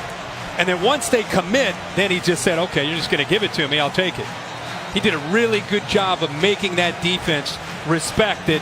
He's accelerating right there at the 7-yard line. You better come up, otherwise he's just going to walk into the end zone. Really, it was an either-or situation. The Georgia defense just in a real bind there. Look at the prettiest throw, but he'll take it. Lamb has been active. He's been targeted 7 times, had some drops, but he's made 3 catches and now throws his first career touchdown pass. So Lincoln Riley, who does call the plays for this offense, that cat and mouse game, all those timeouts, the different looks from the Sooners, give that one to Riley and the Sooners. Yeah, they just booted along the ground here. Try to squib it, but that's Georgia got a chance here, maybe. Absolutely ineffective. I don't know what they're thinking there. This is in the pregame warm-up here. A couple of moves from the quarterback. Is he practicing his receiving skills? Wasn't quite the same route. You know, with him, you just never know. You know, if he's just messing around or working on maybe catching a ball later in the game. Meanwhile, this squib kick has given Georgia a chance now. The Oklahoma end, you throw it in the end zone.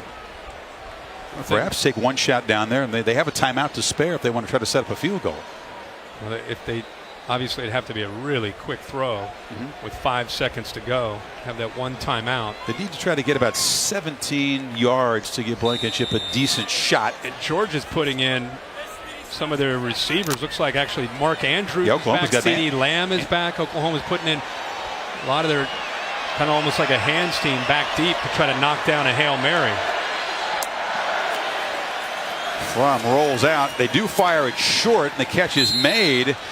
No out of bounds, and now they'll have to try to spend a timeout. Smart sprinting down there. Godwin couldn't get out. 1 second to go. Yeah, Kirby Smart was calling a timeout while the ball was in the air. I mean, he's yelling timeout, timeout, timeout, timeout, knowing that in case he didn't get out of bounds or pick up a first down to stop the clock, somebody's going to make sure that I want this clock stopped. So that squib kick with 6 seconds to go. Yeah, that backfired badly. No long field goal attempt. This is just out of Blankenship's range. I check it. He is in the game. They're going to try this from 55. I asked Kevin Butler, who works with the kickers here, who's obviously a legendary kicker for the Georgia program, I asked him how far he could get out. He said, he made one from 54 going this direction in warm-up, so he's got a shot. We know Kevin Butler could make it from this distance, but he was a Georgia All-American, Hall of Fame kicker who's a student assistant for the second season working with Blankenship and the Kickers.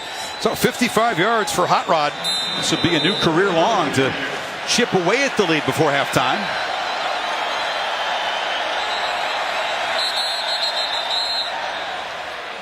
And now it's Oklahoma that's going to spend a timeout just to make sure that they're ready for a potential fake here. Wow.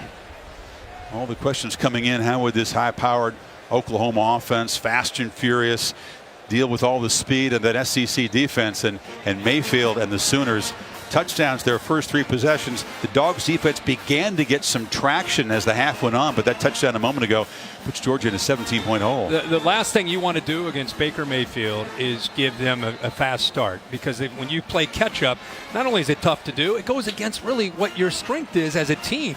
Georgia wants to control the clock. They want to comfortably run the ball. Jim Chaney telling us, if we could be 60-40 run to pass and kind of who we've been, that's our identity all year, that would be ideal for us. But now, with this hole that they've created for themselves, it's a totally different way of approaching the game as they go into the second half. These 3 points, they're critical.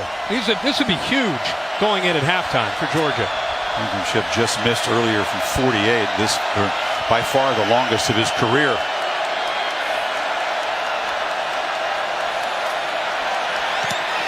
Steps into it and drives it.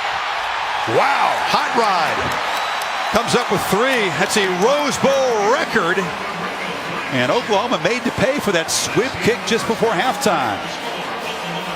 Good job by Georgia not throwing the Hail Mary with 5 seconds, trying to pick up the yards to at least give them a shot, and it pays off with a great kick. What Kevin Butler told you was exactly right. That was about his range. Yeah. Hot Rod comes through. Cut the lead to 14. Time now for AT&T Field Pass to Tom Rinaldi is with Coach Riley. Chris, thank you very much. Lincoln, know you're up 14. What was the strategy there on the squib? Just try not to kick it and hit somebody. He just hit a bad kick. So we wanted to squib it down there, not give him a chance for a turn. We just didn't execute very well.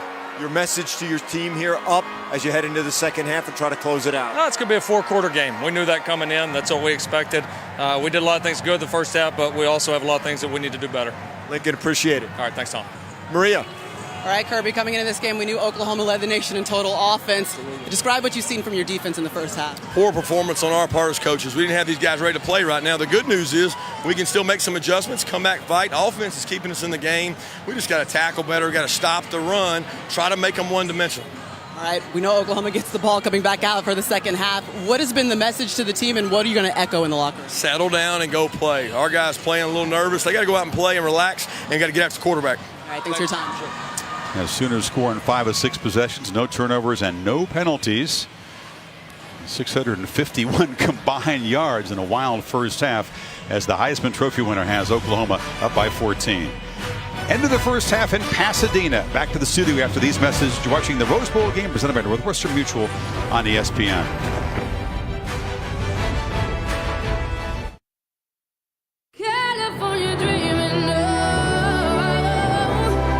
The playoff semifinal, Rose Bowl number 104 of the granddaddy of them all. Touchdown! The Sooners strike quickly. The Dogs answer. Anderson headed for the end zone. Mayfield catches a touchdown pass. And welcome back. Set for the second half, the college football playoff semifinal at the Rose Bowl game presented by Northwestern Mutual. A dizzying first half of the offenses.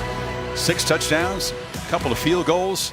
The Sooners having their way. The Dogs offensively almost on a 600-yard pace, but only ran 28 plays. They were only 1 of 5 on third down, so couldn't extend drives and play keep away from Mayfield. Yeah, the third downs hurt them, and I think getting behind really affected how Jim Chaney wanted to try to attack. He told us last night, we talked about, what are you going to do? How are you going to try to attack?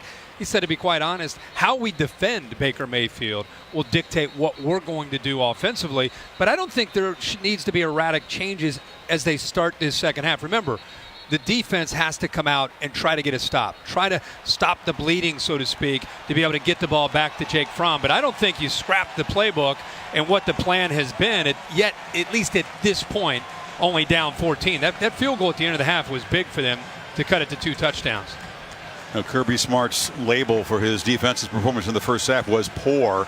So no doubt an animated conversation with that group in the locker room here. But he also looked in the mirror. He really said it was on us, the coaches. He really wasn't pointing the finger at the players. He was talking about how we did a poor job of putting him in position to make plays, so we'll see what his adjustments are. Remember, that's something that he and Nick Saban had a great reputation for when he was in Tuscaloosa, second half adjustments. Hot Rod Blankenship all pumped up off his career-long 55-yarder, boots it to the goal line, and this is Jeff Badette. And Badette tackled short of the 15. That's a good job by the Dogs coverage team. And now for today's Capital One pivotal performance. And the offense got off to a great start. We talked about how if you don't get hands on these receivers, they're going to be able to get behind the defensive backs. That time DeAndre Baker did not do a good job of that. The eyes of Baker Mayfield moving the linebacker Reggie Carter out of position, puts the ball right over top of him up high where Mark Andrews can make a play. And a little trickery here on 3rd down and goal late in the first half. And Baker Mayfield, just like a little kid when he plays college football. It's so much fun to watch. Who's more exuberant after a touchdown, him or Saquon Barkley? I think it's a tie. Yeah, they both love playing the game. It's fun to watch. Baker's first career touchdown reception. All right, big possession here.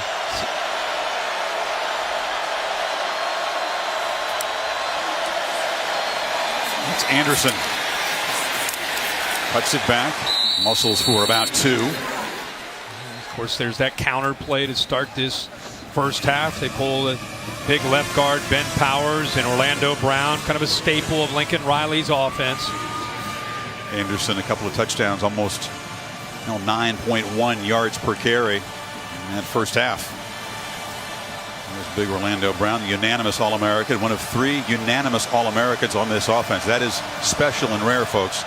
Mayfield and Andrews the others.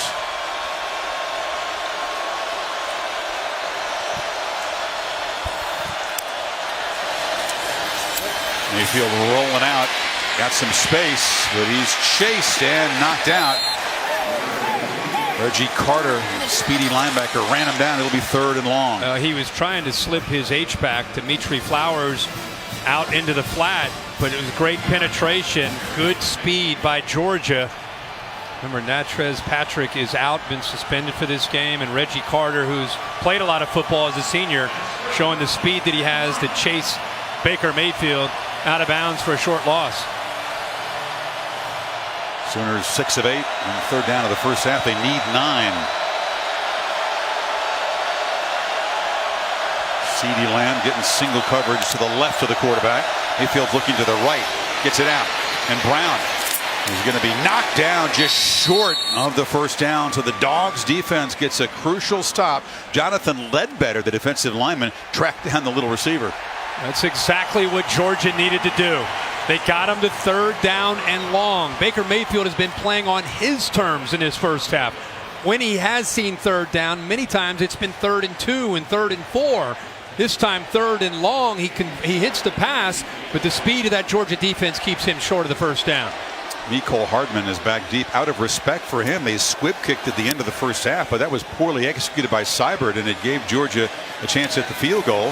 Hardman takes this punt and will sprint to the edge, gets some blocks. Mecole Hardman swerving, curving, and knocked down finally at midfield. He is a dangerous guy. He's speedy and he's shifty, and he makes things happen on the return. He's one of those guys, he gets the ball in his hands, you just hold your breath. Dogs take over now at midfield. 21-yard return.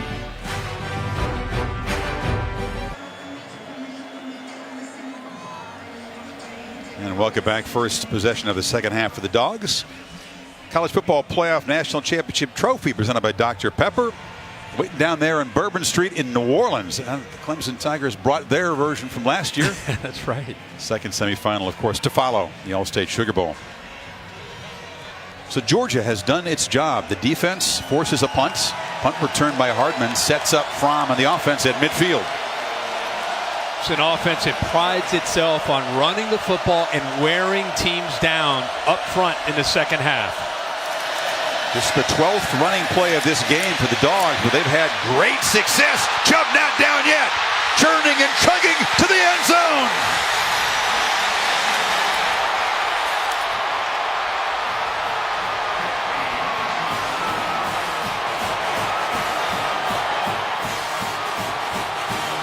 $50 yards. And the Dogs cut the deficit in half. This is what makes Nick Chubb special. And this is exactly what Kirby Smart talked to his team at halftime about and why they're not out of this game down 14. Get a stop, get the ball back, put the ball in the end zone, and now you're down 1 score. The powerful 225-pounder who's been breaking tackles his whole career when he's healthy, and he broke more here. This is yards after contact. Amarni Bledsoe has him there. Okoronkwo comes over, but Nick Chubb is again a unique back, low center of gravity, great balance, and if you don't wrap him up, you're not going to bring him down. It's not just the physical offensive line. This is what we wanted to see. Could Oklahoma handle this? You're up high against him. You're not wrapping up. He gets off 2 more defenders, breaks 3 tackles, and takes it to the house for a touchdown. And again, just like that, Georgia's right back in the game. Michelle was active early, and now the Dogs had their second one-play touchdown drive of this ballgame. It was Michelle from 75, Chubb from 50. You're talking about an offense that's averaging almost 12 yards a play. Georgia.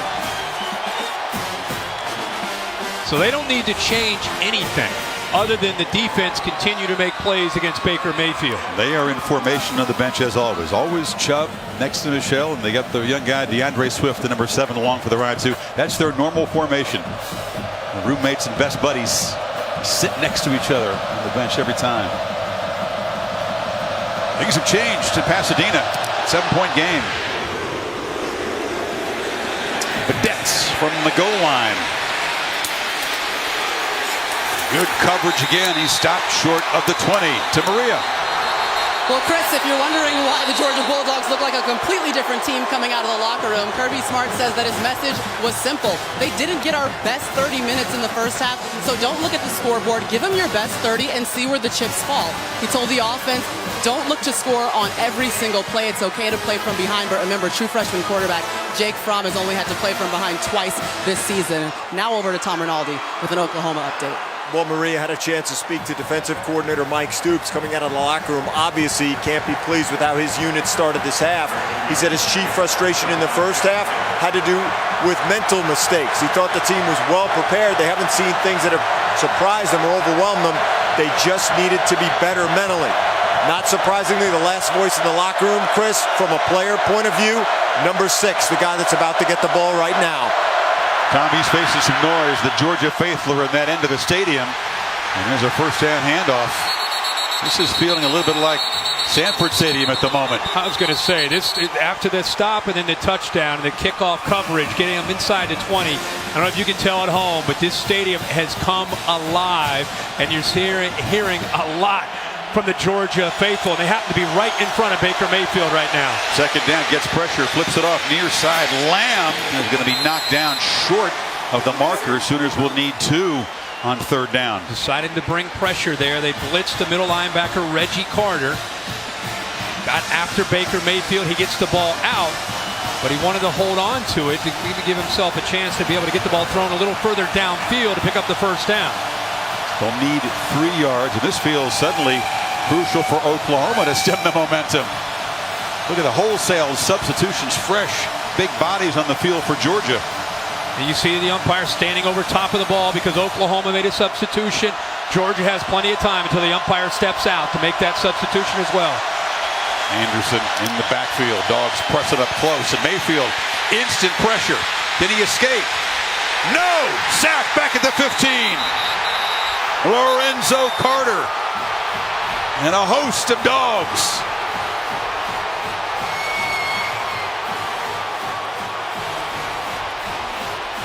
They bring it, pressure right here and right here, right up the middle. Roquan Smith, the leader, forces him out of the pocket. Watch Aaron Davis right there, keeps him contained. They wanted to be able to contain the creativity, not let him get to the outside, and Lorenzo Carter there as well to help clean it up. He scored in 5 of 6 first half possessions. Now a pair of 3 and outs. Momentum has been wrestled away by the Dogs, and Hardman standing at his 40 trying to set up the offense in great field position. Seibert with a high boot. Hardman lets it bounce. Shouldn't have. That'll cost Georgia about 12 yards. So Roquan Smith, a frustrating first half for the Butkus Award winner, but the Dogs defense rising up, getting after the quarterback. 7-point game as Georgia goes back to work on O.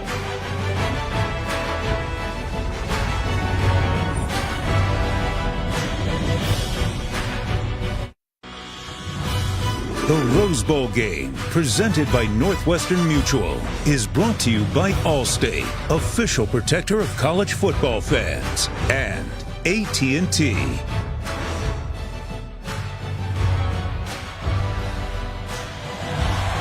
Highest scoring Rose Bowl ever last year, USC and Penn State. Are we headed that direction?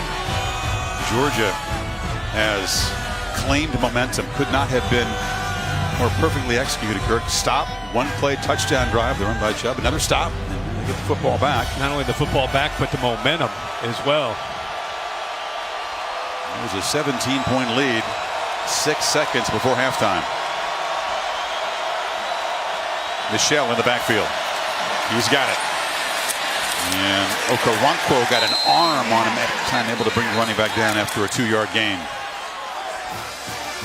Mike Stoops, who is upstairs as a defensive coordinator, sure, he and his defensive staff getting on that Oklahoma defense about the importance of tackling, doing a better job, cannot allow those yards after contact against two of these more talented backs in the entire country, in Chubb and Michelle. Both these running backs will be very fresh for the second half. They haven't had huge workload. This is just the 4th carry for Michelle. And that electric touchdown run, also caught a touchdown pass. And now the Dogs will face a 3rd and 4, Kirk. Yeah, great patience there by Michelle. It looked like when he got that football that Oklahoma had defended it pretty well. A little hesitation move and a jump cut, and he's able to sliver through there and pick up some yards to give him a chance here on 3rd down and much more manageable. Remember, that's been a problem for them in the first half. Just 1 of 5.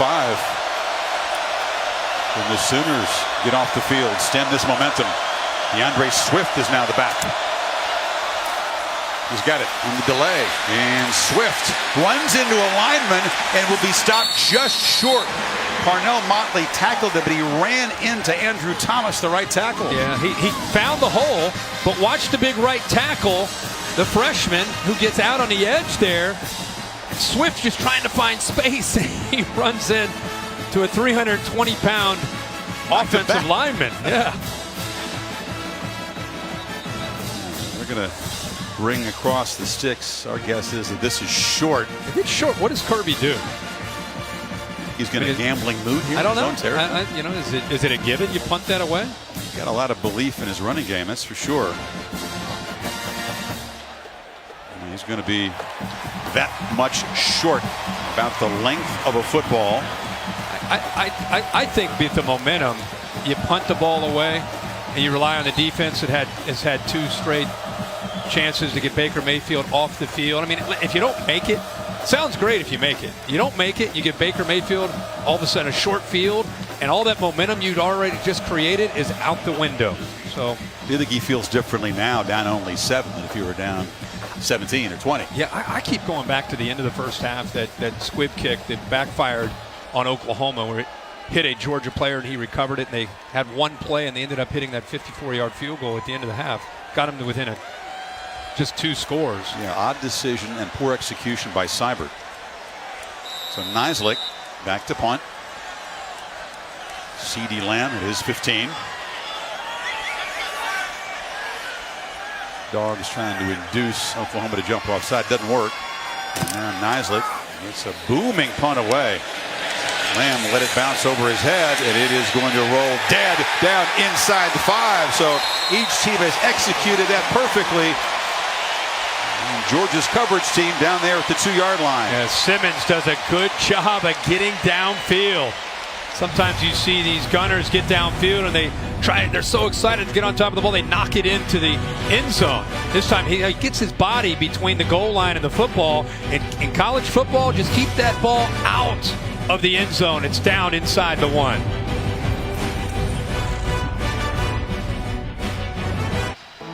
This beautiful warm evening, aerial coverage provided by Goodyear, official sponsor of the Rose Bowl game, committed to honoring blimp-worthy athletes who demonstrate hard work on and off the field. The San Gabriel Mountains through that golden haze look like an oil painting. It's beautiful. This never gets old. That view from up here makes this stadium just kind of sit down, and the colors just jump this time of the day off this field, doesn't it? Mayfield in his end zone and shotgun. The diamond formation again. A high snap is collected. And muscling ahead for a couple of yards is Anderson. See how adventurous Lincoln Riley as a play caller is down here with 7-point lead. Well, he has confidence in Baker Mayfield and that veteran offensive line. But you can see how the game started. The 3 touchdowns, the field goal looked like they couldn't be stopped. But since then, the punt, touchdown, and the first 2 possessions to start the second half, 2 3-and-outs for Oklahoma. Mayfield harassed in the end zone, escapes and scrambles. First time we've really seen that today as the quarterback moves the 6 with his legs. Yeah, it's a designed quarterback, kind of a counter. He follows the right guard and the right tackle around Samia and Evans. And, you know, again, you got to account for him. You know that he doesn't run the ball a ton, but backed up like this, he is still a threat and a weapon. And that time they caught Georgia sleeping and picks up the first down. You got to trust your blocking to do that from the end zone. A flea flicker. Sermon to Mayfield, who lobs it to Andrews, but over his head. Dogs were not fooled. In coverage was J.R. Reed. Well, that is great coverage on a big tight end, and Mark Andrews is right here. Watch how he just sneaks back there, trying to catch him, maybe biting up on that flea flicker, but he does a good job of keeping his eyes on the receiver. Andrews tried to sell it like he was just kind of lulling him to sleep, but unable to do that. Pretty good coverage there by J.R. Reed and great awareness. Both offenses have an affection for the flea flicker. In fact, we might see one from the Dogs today. 2nd and 10. Play action. Mayfield steps up, escapes, a pump fake, but Roquan couldn't get him to the ground. You talked about the strength, Kirk, of Mayfield. He's beefed his body up. Got away for the Butkus winner there, but short gain. But Roquan Smith, kind of almost like in that spy mode where he drops back, but he knows you got to be ready for the quarterback scrambling and taking off, and he's able to at least slow him down and allow the rest of the white jerseys to get there and keep him well short of that first down. 3rd and 8. They got a pretty good hit there on Baker Mayfield there at the end of that play. He's got to hurry. Play clock at 2. You get it off. Handoff on 3rd and long. Anderson in the clear. First down and much more. Finally dragged down from behind at the 40. They keep it on the ground 3rd and long and keep the drive alive. How about the call here on 3rd down? See the right guard, right tackle pulling around. Georgia's expecting Baker Mayfield to be back in that pocket. Nobody there, and Rodney Anderson, one of the more underrated running backs, I think, in the country, just kind of slivers through there and picks up more yards. And remember, they started this drive back at their own 2-yard line, and now they're out to the 40. 25-yard run on 3rd and 8. Only the slip really slowed him down. I just caught Georgia out of position there. Mayfield again snaps it at 2. Has time, now running out of time, and he'll be dropped. Good coverage. Jonathan Ledbetter eventually got to the quarterback. Now this is exactly what Mel Tucker and Kirby Smart wanted to see. This is how you deal with an athletic quarterback that can scramble and create. Don't let him step up, and don't let him get outside. They're not necessarily in a rush to get upfield to give him lanes to step through. They're just trying to squeeze him, and they've done a very good job of that for the most part tonight. got off the block of the Outland finalist Orlando Brown that time. The 4th sack by the Dogs. And 2nd and 18, pressure again. Back-to-back sacks. Tyler Clark has been a beast, and DeAndre Walker came in the blitz. A little stunt that surprises the right side of this offensive line. You see movement and push from Clark, and then the athletic ability and a hesitation move here to the outside by Walker.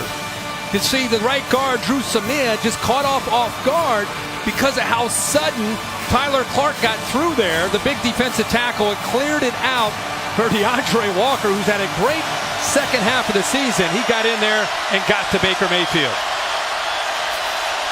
What's Mayfield have on 3rd and 27? Well, a safe call. Anderson this time is going to be dragged down, and well, you wonder, an unheralded guy like Tyler Clark just stepping up on this enormous stage and making plays for the Dogs defense tonight. The right side of the offensive line from Oklahoma can't deal with the combination of his power and his quickness. And even when they tried to block with 2, they've not been able to deal with him, and we'll see how that continues to unfold. Both he and Ledbetter, their strength and their quickness have given Oklahoma problems up front. So the Sooners move backwards after they had gotten the ball out near the 40. And now Seibert to punt. There are a pair of Georgia receivers. And Nicole Hardman will take it with a fair catch at the 29-yard line. So the Dogs defense looking befuddled in the first half, rising up and shutting out Oklahoma so far in the 3rd quarter. Georgia back to work, down by 7.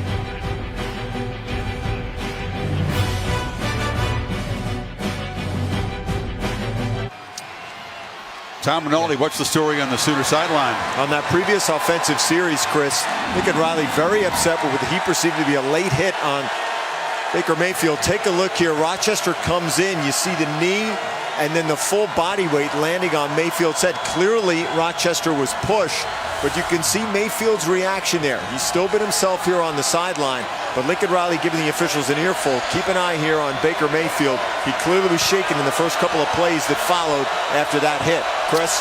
Because he was pushed, it is not a foul, but it was painful.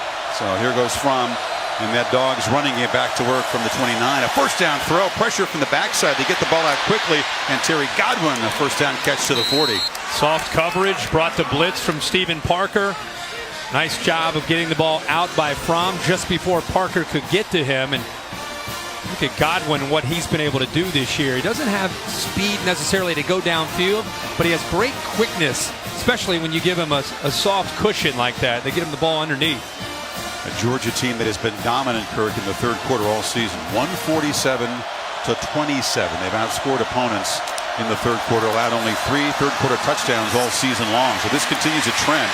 Chubb, for once, is stacked up, dropped for a loss. Emmanuel Beal teaming up with Kenneth Murray. And it's getting chippy down there now. It sure is. It was a really, really good job by DJ Ward up front, leading the way of that defensive line, that time holding their point, and it allowed Kenneth Murray and the rest of those linebackers to come in and keep Chubb bottled up. I don't think this Sooner defense liked the hit on their quarterback at all. Playing with some energy now. Starting to feel like it could be a game of momentum swings here in this second half. And Fromm back on play action, has time, delivers over the middle, complete.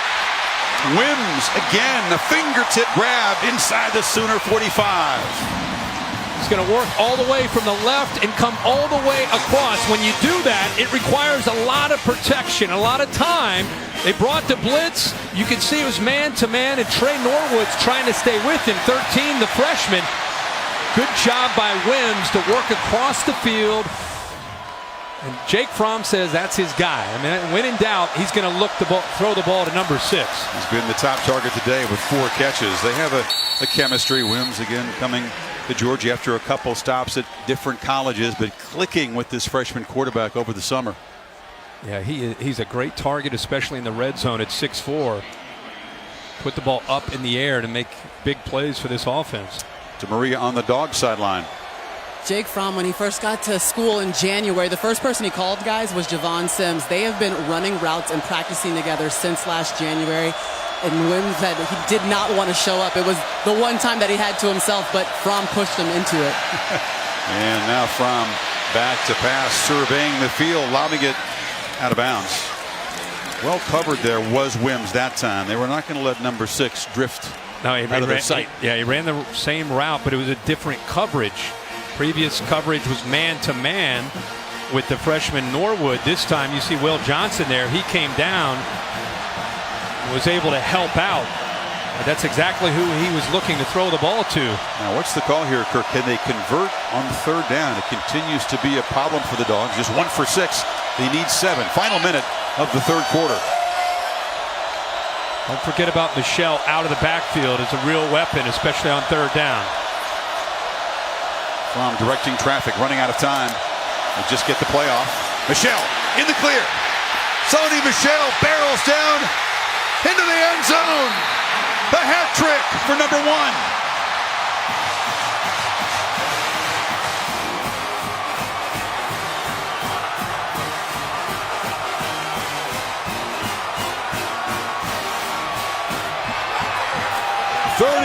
Yards, and the Dogs down 17 in the final seconds of the first half. A PAT away from tying this game.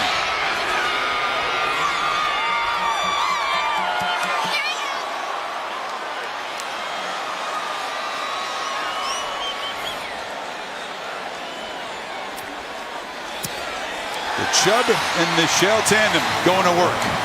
Jim Chaney made a really good point to us last night. Things that get overlooked at times. This is what the freshman does, Jake Fromm. Look at the right side of the offensive line. There's no one there. Jake Fromm goes away from the left, back to the right, something that often gets overlooked, but just getting out of a bad run play into a good run play. Give Jake Fromm a lot of credit for making the check at the line of scrimmage. That's a lot of game prep. This is what's really separated him from Jacob Eason. This awareness and an ability to make a check in a game like this, see the weakness of the defense, get Michelle the ball, and he's off to the races. Off the charts football IQ, just a rare feel, decision-making and poise from Fromm, and Michelle just tiptoes down the sideline. He's caught a touchdown pass and run for a couple. Just stayed in. In and in for the touchdown. AT&T pylon cam showing you the delicate footwork of Sony Michelle. Oh, that's a great shot. But again, that just, you know, sometimes we look at quarterbacks and we want to see the great passes and so many different things that they do, but a run check, getting out of a bad play and into a good play, so easy to overlook.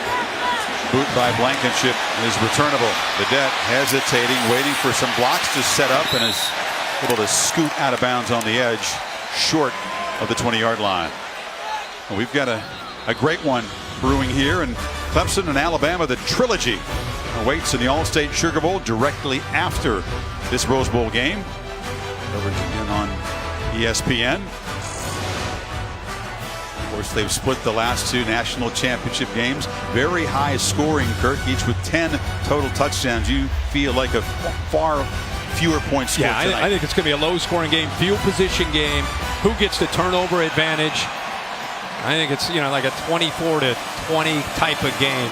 I think Clemson is going to win a really close one. Oklahoma has had the lead since the first quarter when it was 14-7. No longer. And Marquise Brown, the receiver, in the backfield, lined up right behind the quarterback along with Flowers and Anderson. It's a different look. Option look. They get it to Brown on the edge. Dog is able to crowd him to the boundary. Sanders forces him out, short gain. Really nice job by Dominic Sanders. Incredible. You think about how much football he has played. He's making his 52nd career start tonight. That's a lot of football. Opponents of Georgia have been game planning against number 24, trying to find a way to keep the safety out of the mix for 4 years. They haven't often succeeded. Sooners, and they squeeze in a play before the end of the quarter. They're blitzing him again. Mayfield delivers incomplete across the middle. Tight coverage again by DeAndre Baker. Quarterback knocked down. And that is the end of the third quarter. Quarter dominated by the Dogs. They score a pair of touchdowns to get the Rose Bowl game even at 31. 15 minutes to decide the berth in the national championship game. You're watching the Rose Bowl game presented by Northwestern Mutual on ESPN.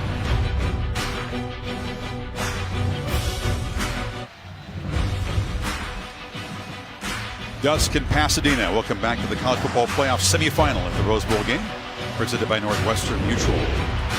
Final quarter. It's going to be the Dogs going home to play for a national championship, or the Sooners to survive. Just 29 yards of offense for Oklahoma in that third quarter.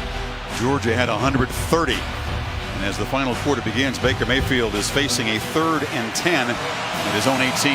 Rough third quarter for Baker Mayfield. 2 of 4 for 14 yards. Sacked 3 times. 5 sacks by Georgia equals the season high given up by this Sooner offensive line. Mayfield has time. This time overshoots Andrews, and it's intercepted. Picked off by Dominic Sanders. And the veteran safety scampers down inside the 10. The game's first turnover sets up the Dogs in scoring position.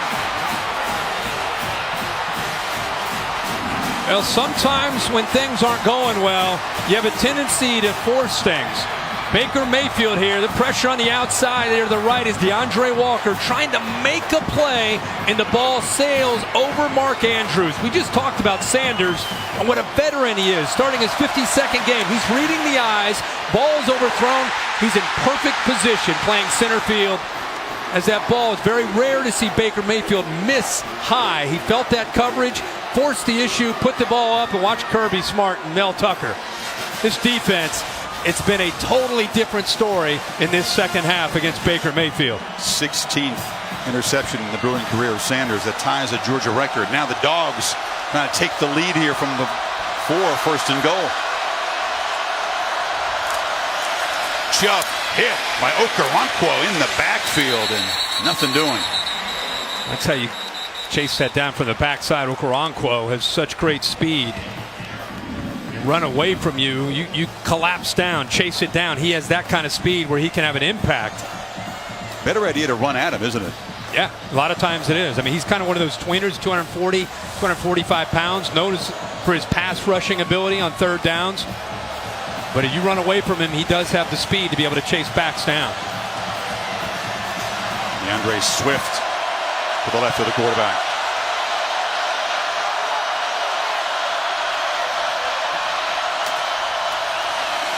Plum looking for the end zone. Delivers. Touchdown! Wims gives the Dogs the lead.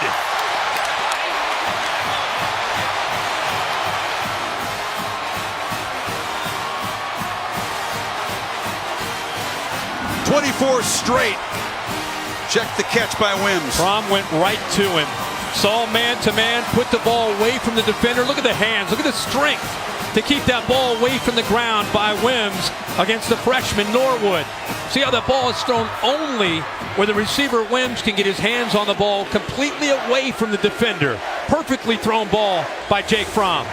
He's a basketball player that says he treats it like rebounding, boxing out, using that hand strength. Played Pop Warner football, didn't play again till his senior year of high school. Here's Wims in the Rose Bowl. It's all set up by the interception from Dominic Sanders, the overthrow by Mayfield. And the return down inside the 5, and Georgia, after being down 17, has its first lead of this Rose Bowl game. Mayfield's turn to try to answer.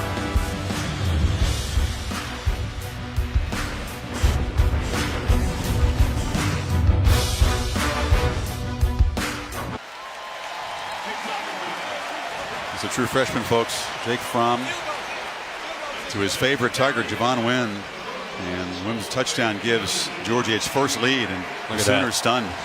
But this is not an unusual position, Kirk. This is a team that 3 different weeks in a row, they had a double-digit lead. Yeah. Ended up trailing in the 4th quarter. Came back against Baylor, on the road against Kansas State. Came up short at home against Iowa State. But Baker has been here a lot. Yeah, but this is a different opponent. True. With all due respect to True. Kansas State and Baylor and those teams. No It's a argument. different deal. And it's a different setting. And You're on one hand, because you've been there and you've been able to produce in those kind of moments, it gives you confidence. But they've got to get back to what was working, and they're losing the line of scrimmage in the second half. That's the difference in this game right now.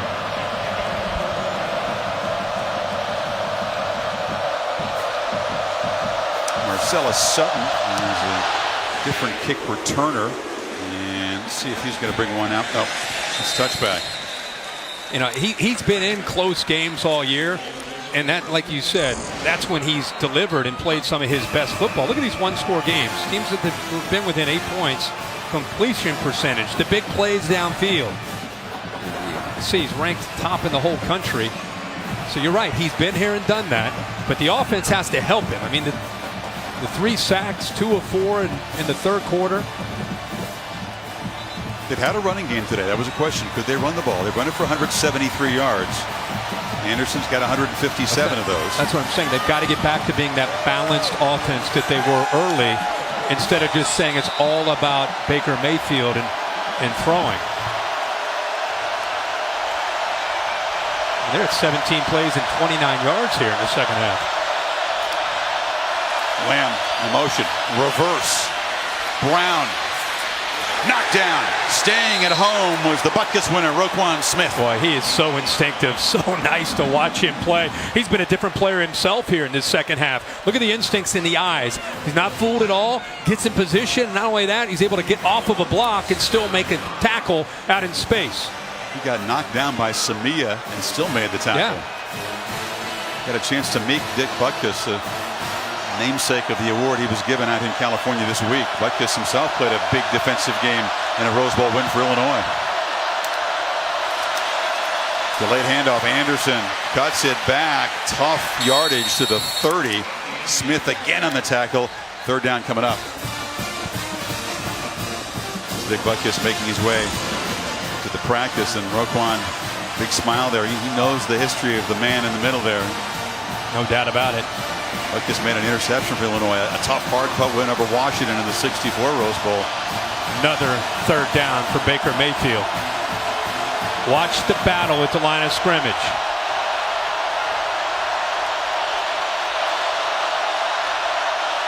And this Sooner offensive line protects. Dogs bring the heat. Mayfield stands in, delivers. A flag comes down. Andrews makes the catch. It's not first down yardage. Malcolm Parrish tackled him. Yeah, it's a hold by Ben Powers.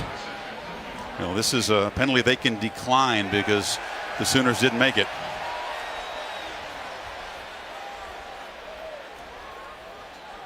A lot of different twists and stunts and Holding. blitzes. Offense, number 72. That penalty's declined.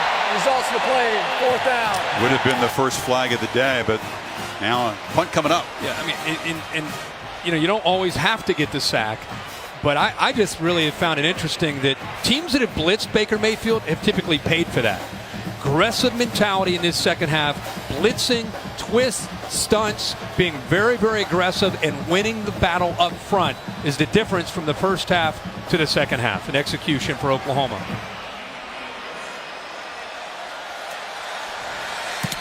Seibert, it's a high punt, but not a very good one.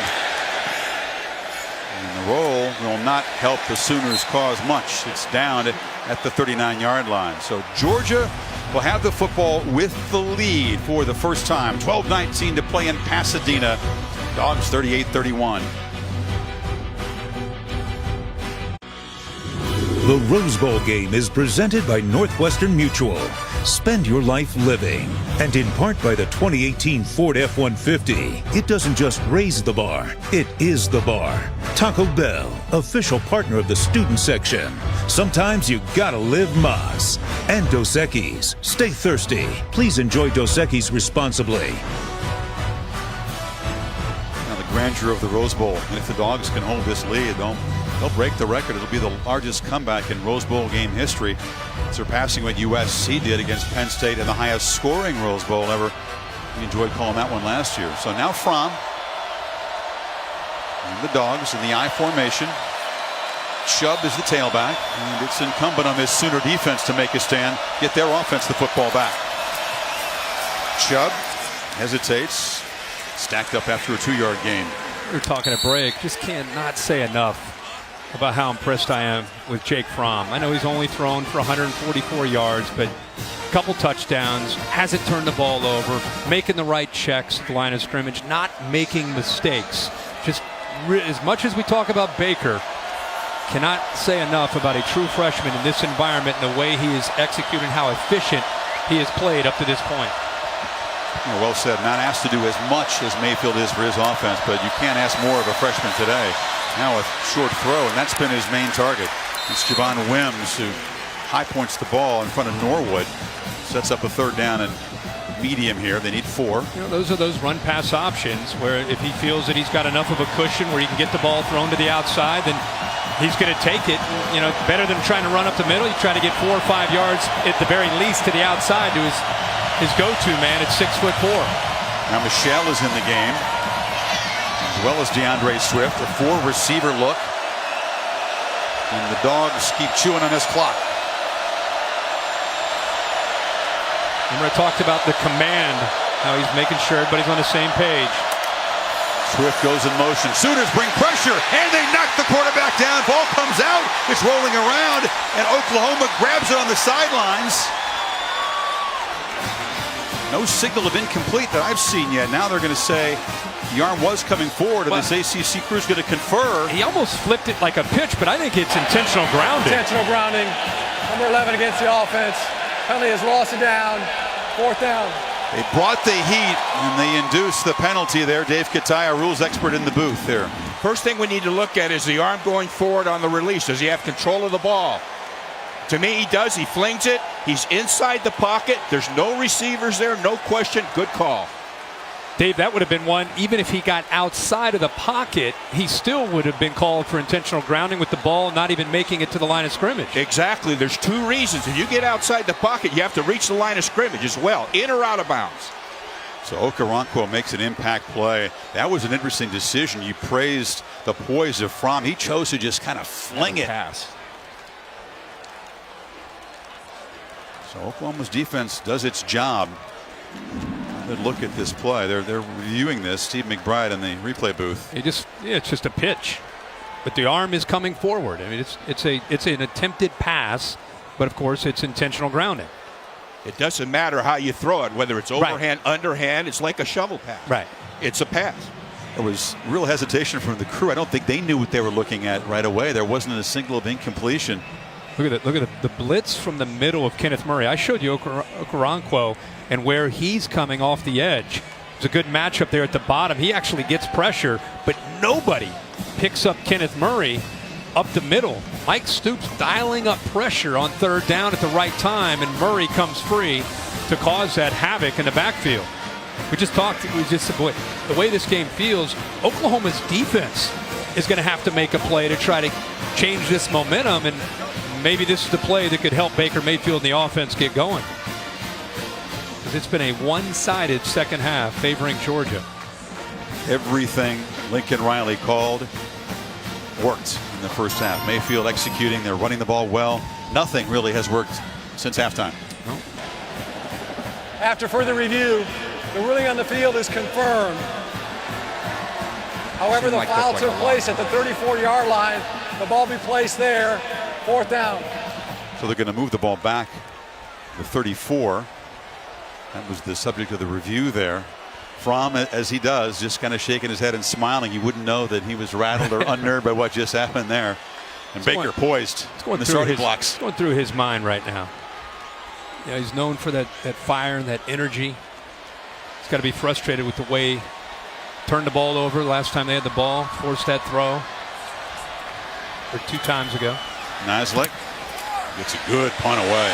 Good punt. Drives Lamb back inside the 10. C.D. Lamb cannot get the edge. A terrific punt. Even better coverage by the Dogs. Sanders and Elijah Holyfield, the running back, Evander's son, flying downfield. So Georgia's special team showing up in a big way, and Mayfield a long way from the end zone.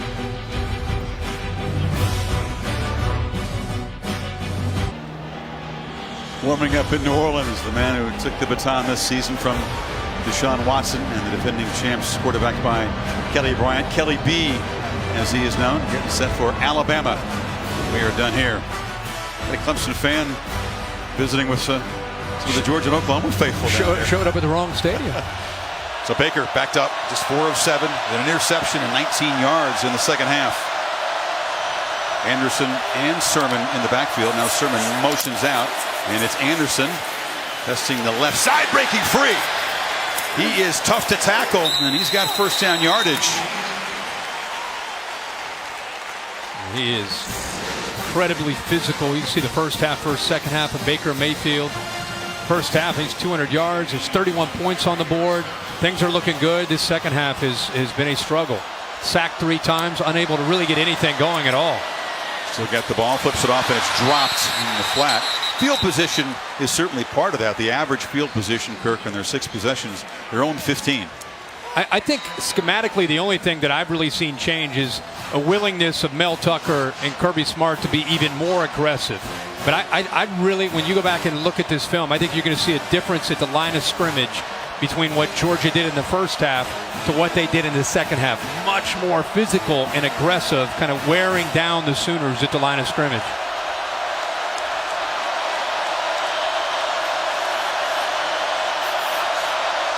Not seen Mark Andrews make very many big plays tonight.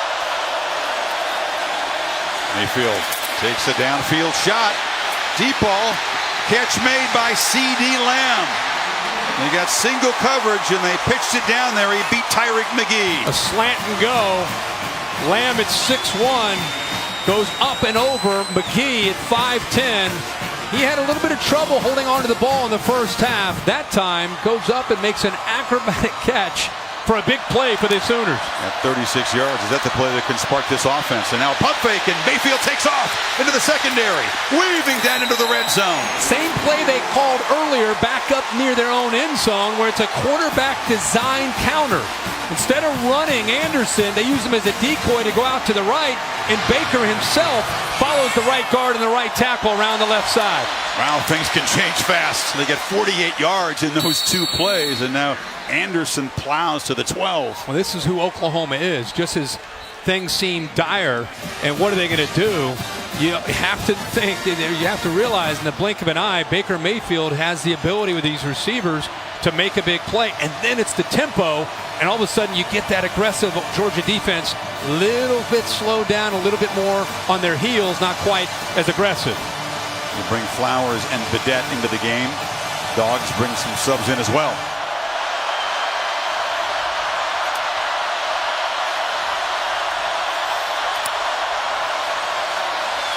Mayfield from the pocket, still got it.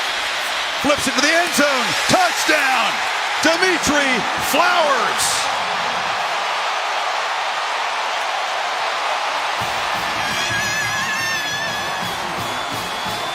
How could a man named Flowers not make an impact in the Rose Bowl? And the Sooners, a PAT away from tying this up again. This is fun, folks. What a game. What a drive. Backed up 88 yards in 6 plays. Under 2 minutes. He doesn't make a whole lot of catches, but he makes high impact catches. Chris, they used the motion from Vidette to affect the eyes of the defense. You'll see him cross, but they want to get the ball to Flowers sneaking behind the linebackers, but watch the Georgia defense. Watch how they stick with it and take it away. See how that's taken away? But this is where Baker Mayfield is so dangerous. He takes away the intended receiver instead of giving up on the play, buys a little bit of time. How about Dimitri Flowers himself realizing that Baker Mayfield is going to make a play, gets away from Roquan Smith, and eventually gets away and gets the touchdown for Oklahoma to tie this game up.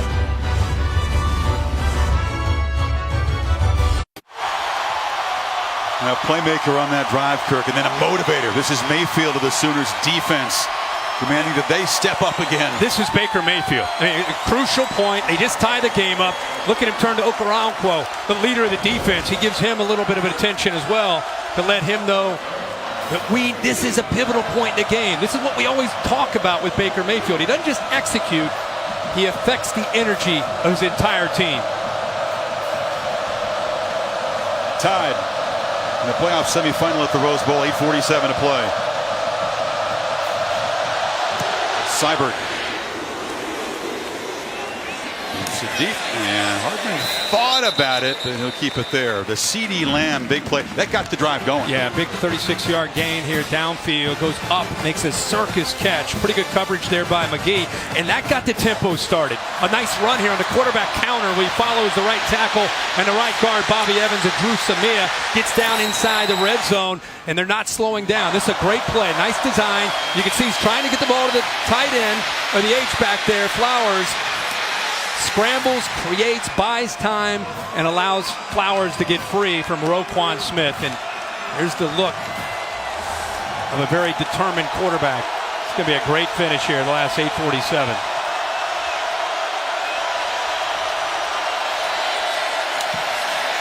Michelle cuts it back. Talking about a Georgia team that's averaged 13 yards per running play. So you know what they'd love to do here. Jim Chaney. Feed Michelle, feed Chubb, shoot clock, set up a game-winning score. Yeah, well, when you're running the ball as well as this offense has, that's a great plan. Remember, other than going to Auburn, almost every other game they have played, they have worn teams down in the second half with this philosophy and this system that they use. Play action. Rom throws it along the sidelines. He loves that route. Throws it so well. Hardman makes the catch. First down. Got the ball off right before Bledsoe got in.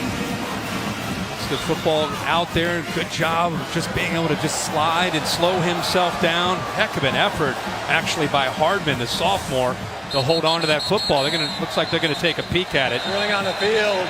It's a completed catch. That play is under further review. You want to be sure. That looked like a terrific call by this ACC crew. Yeah.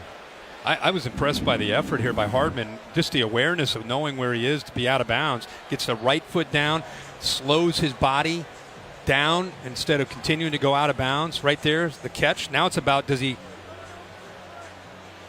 hold on to the football through the entire process of the catch? Let's bring Dave Kataya in, his take on this replay. Okay, take a look at this right now. You find the feet first, then find the ball. He has control of the ball. You can see that back foot dragging as well as the knee down. This is a catch to me. Look at the feet and the ball. David, he does a good job of holding on After to the further ball review, as well. the ruling on the field is confirmed. First down. Exactly. You're right, Kirk. Terrific body control by Hardman, and Chaney just has a way of calling routes that Fromm feels so comfortable with in these pressure situations. Yep. Yeah, and we've seen all year him feel very comfortable on that out cut, the high-low on a corner. That time it was man-to-man, and he has been spreading the ball around here in this second half, not just to Wims. He's been getting the ball out to some of the other receivers. Dogs have not had much of the football, but they've been electric when they've had it. Chubb. That time stacked up. It's only a yard and a half. Marquise Overton at the end got him. Oklahoma's defense in the Big 12, they have built their defense to defend spread teams. It's not just, hey, the Big 12, how are they going to hold up physically against an SEC offense? It's what they're built for, is they see teams that are in a shotgun 4-wide receiver offense almost every play, and they're used to playing on the perimeter. This is a downhill game. Very different for Mike Stoops and his defense to try to defend this style. And this is not a defense, Kirk, let's face it, overloaded with the elite talent we've seen in the past from Oklahoma's defenses.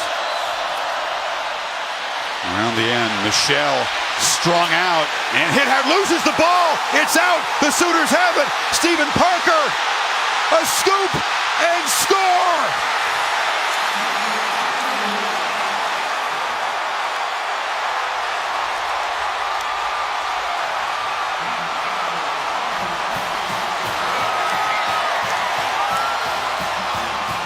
Could Oklahoma's defense step up and make big plays when they were down by a touchdown? The answer is yes. As the veteran leader of that secondary, Parker makes an enormous play. Trey Norwood, in my opinion, makes the play. He'll come out of the picture on the left. He gets underneath Wims and forces Michelle to have to go outside. Kelly, of course, makes the hit. How about Parker trying to keep his feet in bounds? to be able to take the ball all the way to the end zone. They're going to have to take a look to make sure his feet stayed in. Kelly again forcing the fumble, and Michel has had a monster game. Found the end zone 3 times, makes a crucial mistake. Tremendous body control right there. That's the step they'll look at right there. The left foot, the initial step, not this one. This one coming up right there. He's in. He's in. Yeah, he's in. A 46-yard fumble return by Stephen Parker. This is a defense that has not produced plays like that all year. But in a tie game, in a playoff semifinal, in the Rose Bowl, against a Georgia defense that has pushed him around the entire second half, Kelly and Parker combine on a monster play, and it stands. And I had a chance to talk with Stephen Parker and just really impressed with him as a young man and a leader of this defense. Field is confirmed. Touchdown. How fitting for him to be able to make a play like this. Kelly, also a guy that's been instrumental for this defense at times, a 5-star recruit out of Fresno. But I'll tell you, we're going to go back and look at eventually. Trey Norwood, a true freshman corner, took a calculated risk by going underneath the potential block of Javon Wims, and he got enough on Michel to force him to slow down and to go outside, where Kelly eventually got him. Yeah, the receiver Wims unable to make the tackle. And Kelly fired up, excited. I want you to watch this. Typically a corner will stay outside. This is a risk where he shoots underneath of this block right here.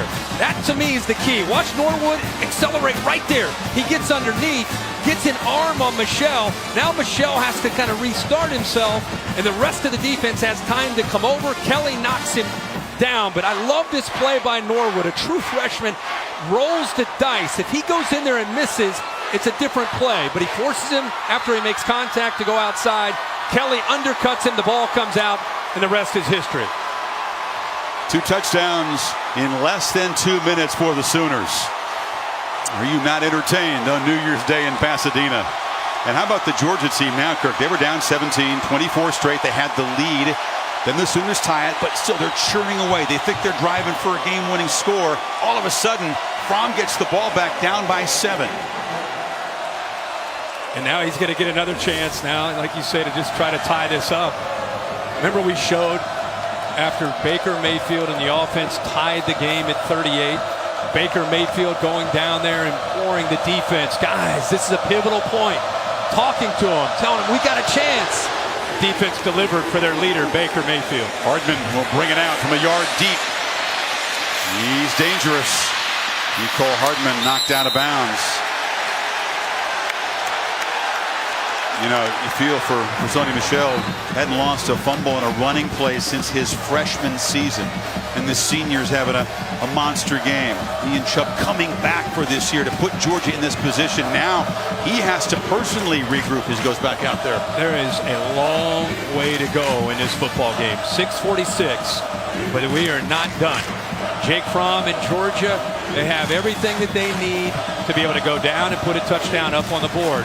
Let's see how you got to get that first down, especially after a big turnover like that, just to settle down and get back to the execution of what we've seen from this offense most of this game. It's Chubb, my tailback. Fromm making those adjustments, play clock winding down. Chubb hit behind the line, and the Sooners are flying downhill now. It was Okoronkwo again. Okoronkwo. Right here, he's just going to shoot underneath Andrew Thomas, the right tackle. Thomas, instead of stepping with his left to get down in that gap, steps with his right and gave Okoronkwo just enough room to shoot through the gap. 2nd and 10, another test for the true freshman. Michel's back in the game. They fake it to him. Fromm has time to scramble, doesn't run often, and he'll be hit at the 29-yard line. 3rd down and about 5 coming up. Talk about a game of momentum.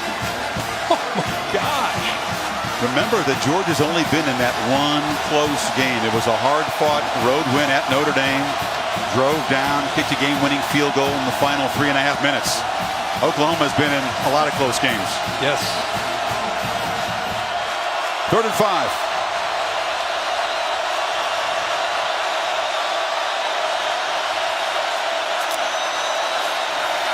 Sooners only rush 3, so Fromm's got time. Delivers low. Incomplete. Tried to squeeze it in, but the ball hit the ground. Looking for Godwin. 4th down. Well, he had him if he threw it on time. He's a little bit late, which allows right there Norwood to, I think, influence his throw. See how he's kind of dipping down? Norwood coming in to help defend on that play on the front side, I think affected Jake Fromm feeling confident in turning loose and throwing that football. I think 3rd and 5, down 7 in the Rose Bowl affected that throw too, don't you? Nislek to punt. Dogs going to get the football back now. 5:22 to play. It's a low kick. Lamb is not going to risk even fielding it, and he lets it roll out of bounds at the 24-yard line. Well, Clemson and Alabama thrilled us the last couple of years in championship games. In this semifinal to follow with the All-State Sugar Bowl, they got a pretty tough act to follow. Alabama graduate on the left there. Yeah, guys are very familiar with each other. Yeah, can't believe they don't won a championship for Alabama in that building back in '92 season. Can't get the game on the big board there. Those guys are too focused on their own. Yeah, but I'm saying for the crowd. Oh. I'd want to watch this game if I were sitting there. They usually do that in the second semifinal. Heck yeah. All right, so the Sooners, the defensive score that's given them a 7-point lead, now trying to protect the ball. Perhaps get a score and put this away. Oklahoma's defense has made a play. Now see if Georgia can. Anderson. They have not really contained the running back all day. He fights for extra yardage again. They just keep running that counter play over and over, and it's the first thing that Mel Tucker brought up to us is how do you defend the counter, because you know it's going to come over and over and over. Rodney Anderson's been running where they pull the backside guard and tackle. They've run a lot actually with Baker Mayfield. Gives them extra blockers on one side. They're just trying to eat up as much clock as they possibly can. He's gone well over 1,000 yards on the season, Anderson. Averaging 8.4 yards per carry today. $184. Diamond formation again. Mayfield still got the ball, trying to get the edge. Turns the corner, but tackled by Lorenzo Carter at the 30. 3rd down coming up. Yeah, good coverage by Reggie Carter to take away Mark Andrews and force Baker Mayfield to have to run it. And the speed of Lorenzo Carter is able to get him before he turns that corner. Big play here for both these teams. You get a 1st down, you're talking about making them use timeouts, working the clock, and if you get a stop, you're in business if you're Georgia. What does Lincoln Riley, with all those options, all those weapons, will he dial up on a crucial 3rd and 3?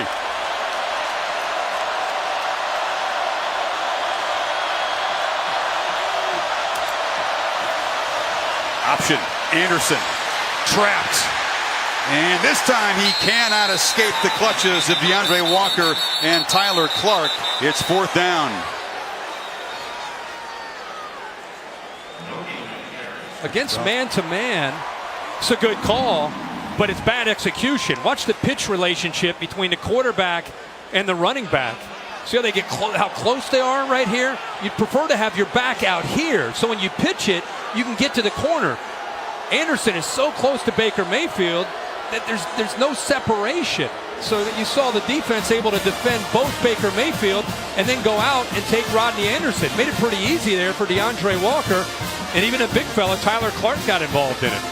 So the Dogs defense does its job. They get a 3 and out. Oklahoma able to spend just 1:41 of the clock, and Kirby Smart spending the first of his timeouts here to prevent Riley from getting away more of it on the punt here. Gives you a couple timeouts.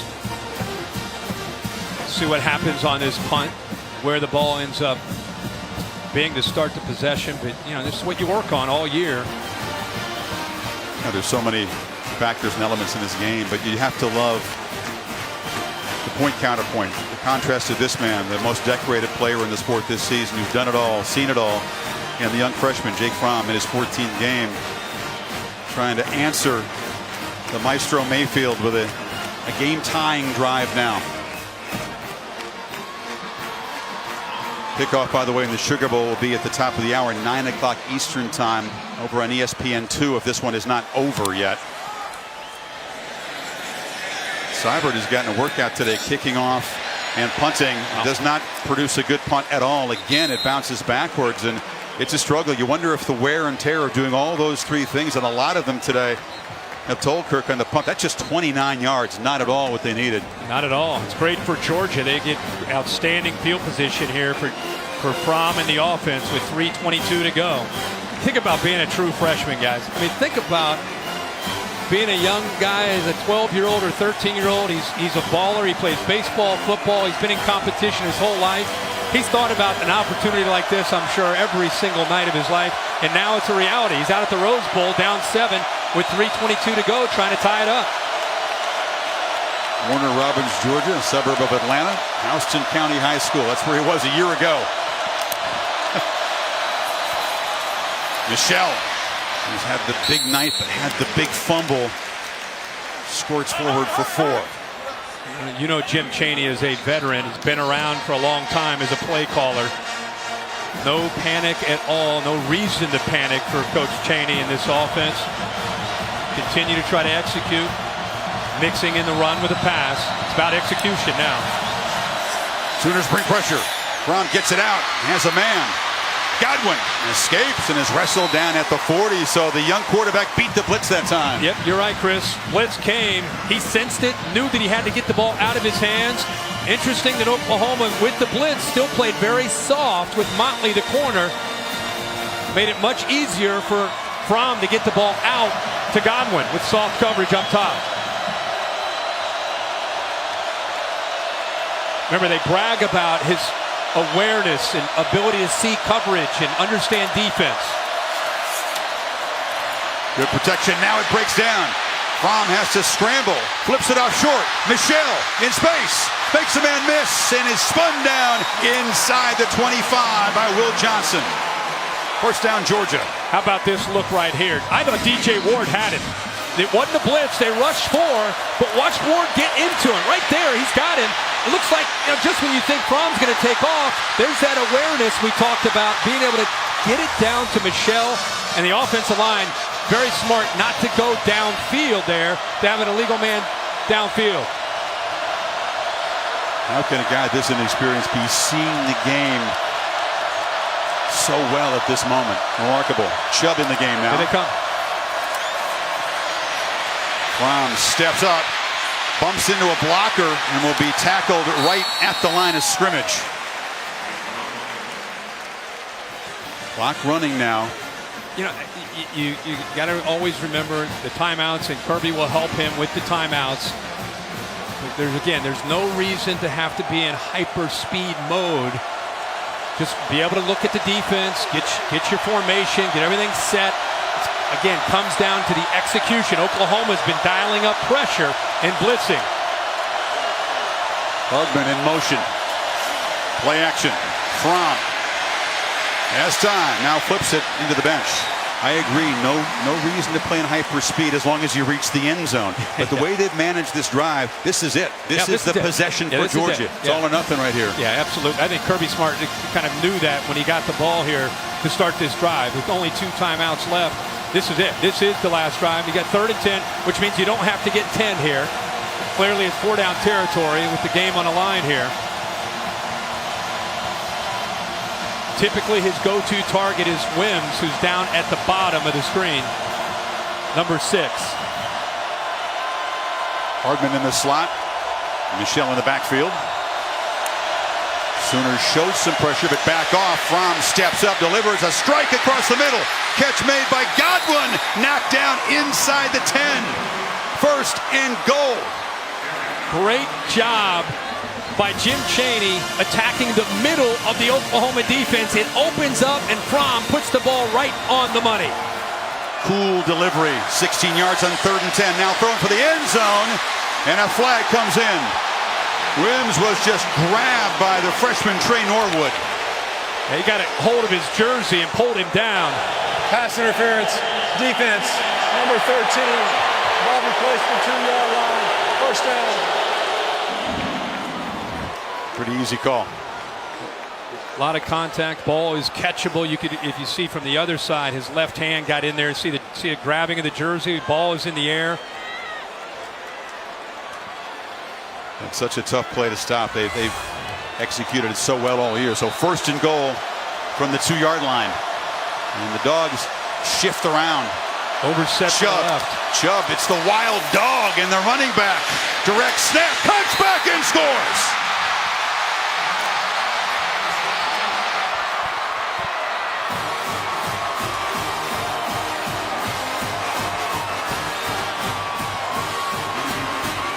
Now the poor punt set it up, but the Dogs take it 59 yards in 7 plays. My initial thought as he crossed that end zone, did they score too fast with 55 seconds and 3 timeouts? See if they hit the extra point to tie it. Yeah, Hot Rod Blankenship in the spotlight right now. Nice lick. The punter is also the holder. Trent Fricks, the snapper. Little hesitation there. Had a double clutch, but he knocks it through. 45, 45, 55 seconds left. He actually started and then he stopped. Yeah. I mean, I think he was anxious to kick it. Watch him hit. Fortunately, it was only a PAT. He's just anxious to tie that game up. There's Chubb's run on the direct snap, Kirk. Yeah, this is overset to the right. Big, strong, couple extra bodies there. They outflank him. See the big freshman out front, Andrew Thomas. Put Nick Chubb on the corner there. He's going to find that crease. All those big bodies just pushing those Oklahoma defenders out of the way. But like I said, 55 seconds and 3 timeouts. This is Baker Mayfield territory. Meanwhile, the tailback tandem for the Dogs, 2 touchdowns each, and Michelle and Chubb have combined for 295 yards and 4 touchdowns. And the kid was very cool when he had to be. Mayfield, 3 timeouts, as you said. Plenty of time to produce some magic and avoid what would be the first ever overtime in the history of the Rose Bowl.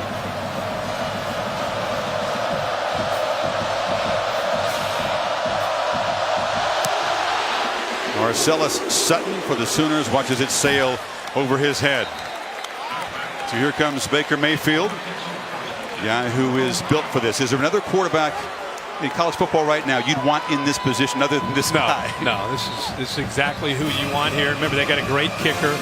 Has range from, I think we said, about 50 to 55 yards if he had to really push when his career long is at 51. But watching him in pregame, he was out there at 50 and 55 yards. How do the Dogs play this? Does Roquan Smith and Georgia bring pressure? Is that what? I think Kirby Smart's all about mixing up looks. You don't just do one thing. You're gonna sometimes rush 4 and drop 7 and play zone. Other times you're gonna bring pressure. You're gonna disguise and do different things. Against a guy like Baker Mayfield, you can't just do 1 or 2 things. You've got to mix up your looks. 3 receivers stacked to the right, empty backfield. This is Anderson in motion. They fake it to him. Now sidearm pitch to Brown. And Brown, who just scares you every time you got the football if you're a Georgia fan, gets a first down across the 35. And as soon as Brown catches the ball, he jumps back into the inside. You know, those Georgia defenders there, and he's just trying to get behind those big bodies on a screen, the big tight end Andrews and the right side of the offensive line. Clock running, don't spend a timeout. Play action again, a short pitch on the sidelines, incomplete. Wow, good throw. DeAndre Baker was in coverage. Yeah, I don't know if Baker got a hand on that or not, but that ball was thrown really, really well. So they've got those 3 timeouts. Locked down to 37 seconds. Still need to move the football, Kirk. Probably about 35 yards to give Seibert a chance at a long game-winning field goal.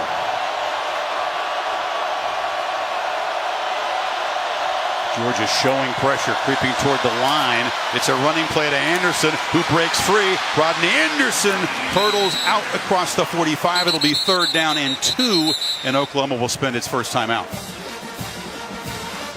Can it get better than this?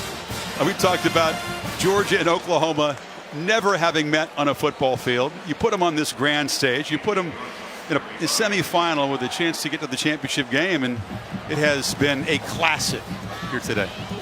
You talked about how the playoffs in the previous years haven't quite lived up to the billing. Not the semifinals. The semifinals, and, Yeah. and this one we thought potentially could. We think the next one could be just as good.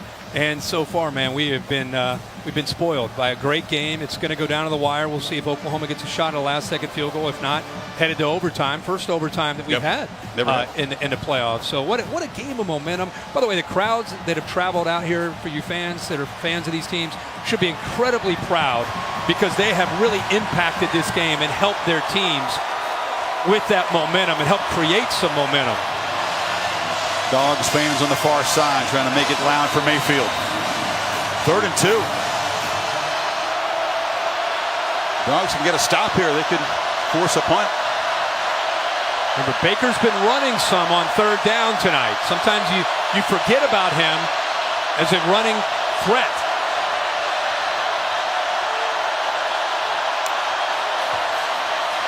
From the pocket, Mayfield loops it downfield. It's incomplete. He overled Anderson out of the backfield. Now it's 4th down, 24 seconds to go. That is a tough throw on 3rd and 2. A wheel route to your back out of the backfield against Roquan Smith, who's running step for step. Interesting call by the Sooners there. That's not a high percentage call, was it? Not at all. Not at all. As you said it, they get a very good defender on your running back. It's got to be a perfect throw to beat it, and it wasn't. And we'll see what happens here on this punt. But how about the Georgia defense? We just built up Baker Mayfield and how he steps up in those situations. They did a good job of getting him off the field. Austin Seibert with no deep man back for Georgia. They had 11 up at the line. He just boots it down there and knocks it out of bounds with 17 seconds to go. But they're going to spot it at the 25. So all of a sudden, Georgia trying to hang on for dear life against Mayfield. Now they got the football back with 17 seconds. Do they get adventurous, or do they play for overtime here? No, I think you got to play smart. I mean, maybe the first play, maybe you take a little chance, see if you can hit like a 15-yard pass, and depending on what happens on that first play after that, you say, hey, we got some momentum. Let's head to overtime. And if we go to overtime, of course, the kickoff for the All-State Sugar Bowl, Clemson and Alabama, will start over on ESPN2 at the top of the hour and shift here when this one's finished. They're just going to kill the clock here. So, Georgia was down 17 of the first half. They reeled off 24 straight. They took the lead, but a scoop and score by the Sooners' Stephen Parker changed the complexion. Georgia able to drive down and tie the game and then deny Mayfield, and we go to overtime. So the coin toss is coming up. Extra time to decide who's going to Atlanta and the championship game. Back after these messages, you're watching the Rose Bowl game presented by Northwestern Mutual.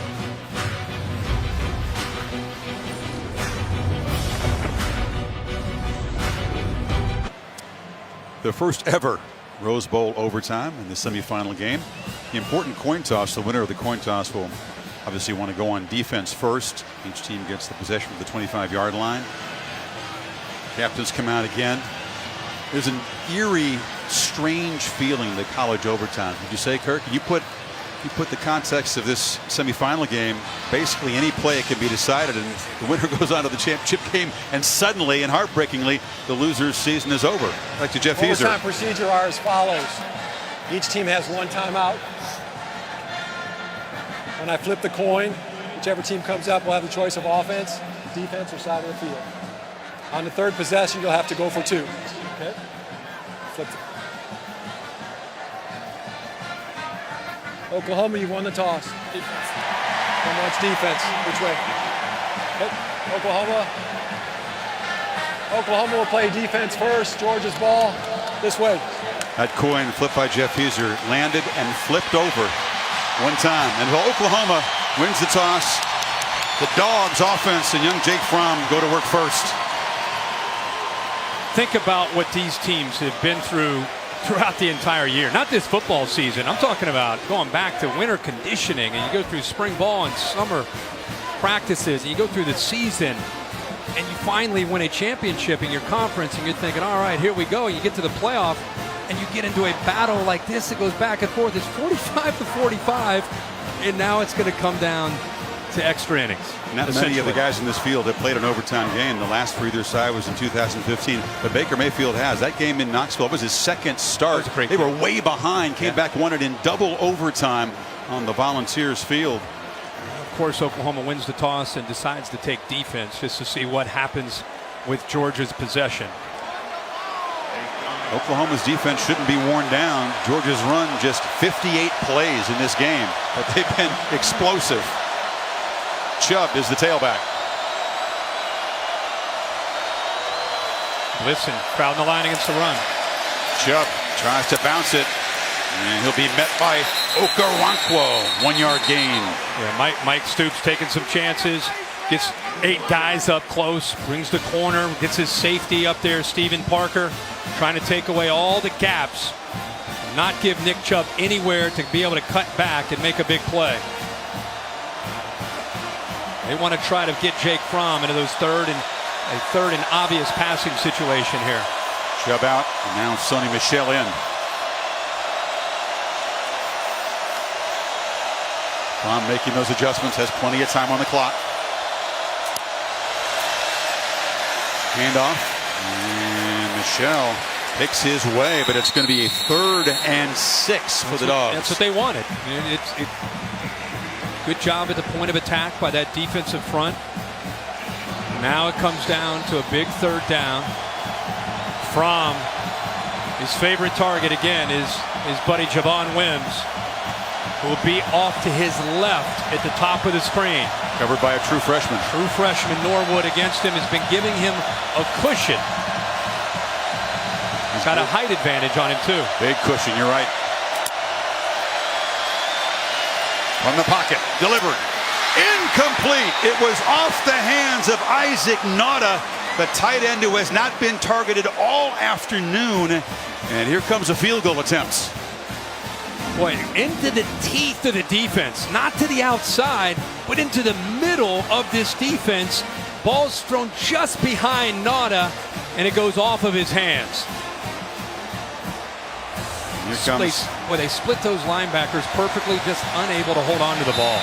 Blankenship, who booted a 55-yarder just before halftime, missed from 48. This from 38 in the lead.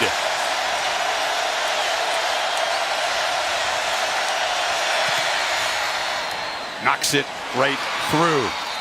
But Mayfield can win the game and send the Sooners to Atlanta and the championship game now with a touchdown. Yeah, you can see the frustration on the faces of Chubb and Michel. College overtime, where both teams get a possession, you always want to go second. Now, if you're Oklahoma, you know that they kicked a field goal. You know at the very least, you need a field goal to send it to the second overtime, but you're holding out hope to be able to be aggressive, get a touchdown in this game, head to Atlanta, and try to get to the national championship game. Dogs did their job stopping the Sooners' potential game-winning drive at the end of regulation. Remember, Dimitri Flowers had some opportunities early in the game, is a real threat when they move the ball down inside the red zone. They like to sneak in behind linebackers. He's to the far right of the formation, close to you. 3 receivers bunched to that side. Anderson is the back.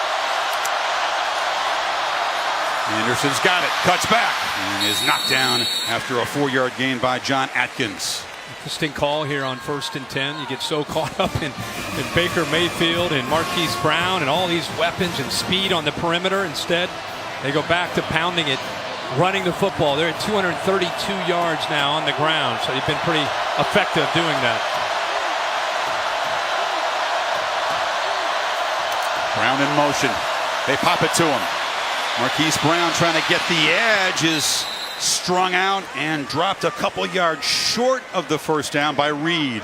Yeah, Reed trying to set that edge. Boy, it's one thing to work with the scout team. It's another thing when Brown's in person trying to get around the corner. Reed, who's one of the fastest players on this defense, just gets enough to be able to push him out of bounds and not allow him to get to that first down.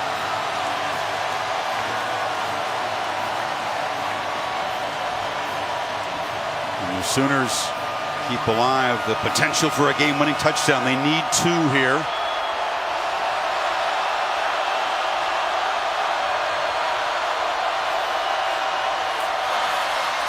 Handoff. Smallwood. End around, doesn't get there. Roquan Smith rose up, and the Butkus Award winner made a huge play. We haven't seen Smallwood all night. A more physical receiver, not the fastest receiver. Roquan Smith with perfect technique. How fitting the year that he's had for the game to be down at 3rd and short. For him to make that play and not budge even an inch, he pushes Smallwood back. Offense was on the field for a long time. You wonder, did Riley think about it? Did he think about going for it? But here comes Seibert. Must make it to force double overtime and must hurry. Now they'll spend a timeout, that one that they have in overtime. Don't want to hurry this field goal attempt. Austin Seibert has been almost automatic in these short-range field goals in his career, but he's been a busy man. We talked about the potential wear and tear. You kick off, you kick field goals, and you punt. It's really a rare guy that can do that in college football and be as busy as he's been. He hasn't punted very well today. This is where you really, in my opinion, you see so many great kickers on Sunday. The great kickers are the ones that can deal with the consequences and the pressure and what's at stake. They block that out and they go out and take care of business. Wesley Horkey is the long snapper. He's a senior. Connor McGinnis won the award as the top holder of the year, the Mortel Award. Seibert from 33 to force double overtime. He misses it, and the Dogs go home to play for a championship.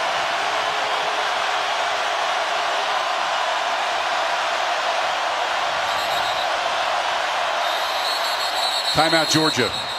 Dogs have blocked a couple of field goals this year down in the red zone. They get a good push. They got one against Auburn.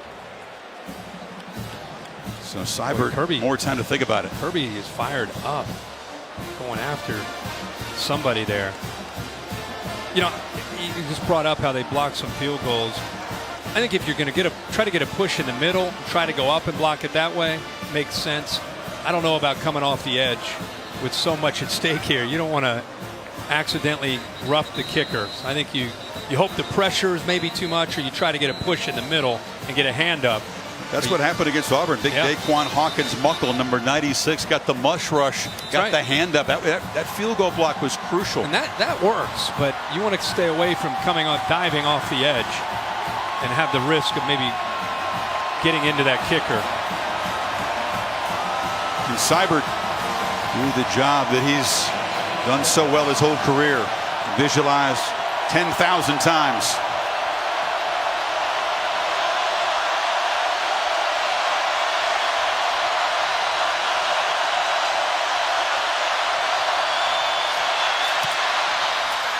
Knocks it coolly through into the net. So a field goal for each offense in the first overtime.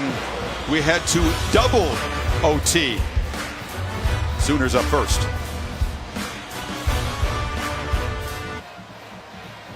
On to double overtime. Neither offense able to find the end zone. Sooners did make a first down, but Seibert from a slight angle at 33 yards. You feel awful for any kicker who misses that, regardless of who you root for. I'm not rooting for anybody other than a great game, and I just didn't want either one of those kickers to miss that. Now they're two really likable guys too, on top of it all. So now the Sooners back to work.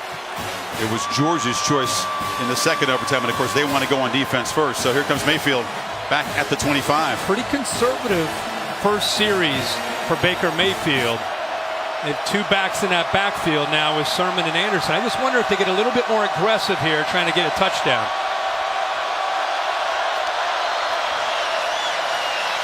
Anderson, the keeper.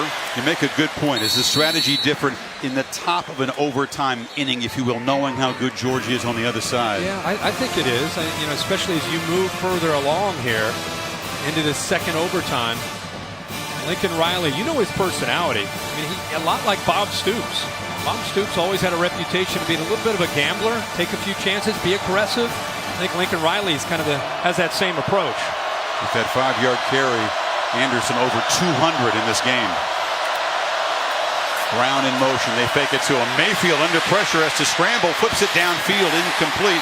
Again, he was targeting Andrews, well covered, and Trent Thompson pressured him. Yeah, Thompson with a really good job of getting in there and forcing him out of the pocket. Oklahoma actually got away with a couple holds that time on the right side of the offensive line.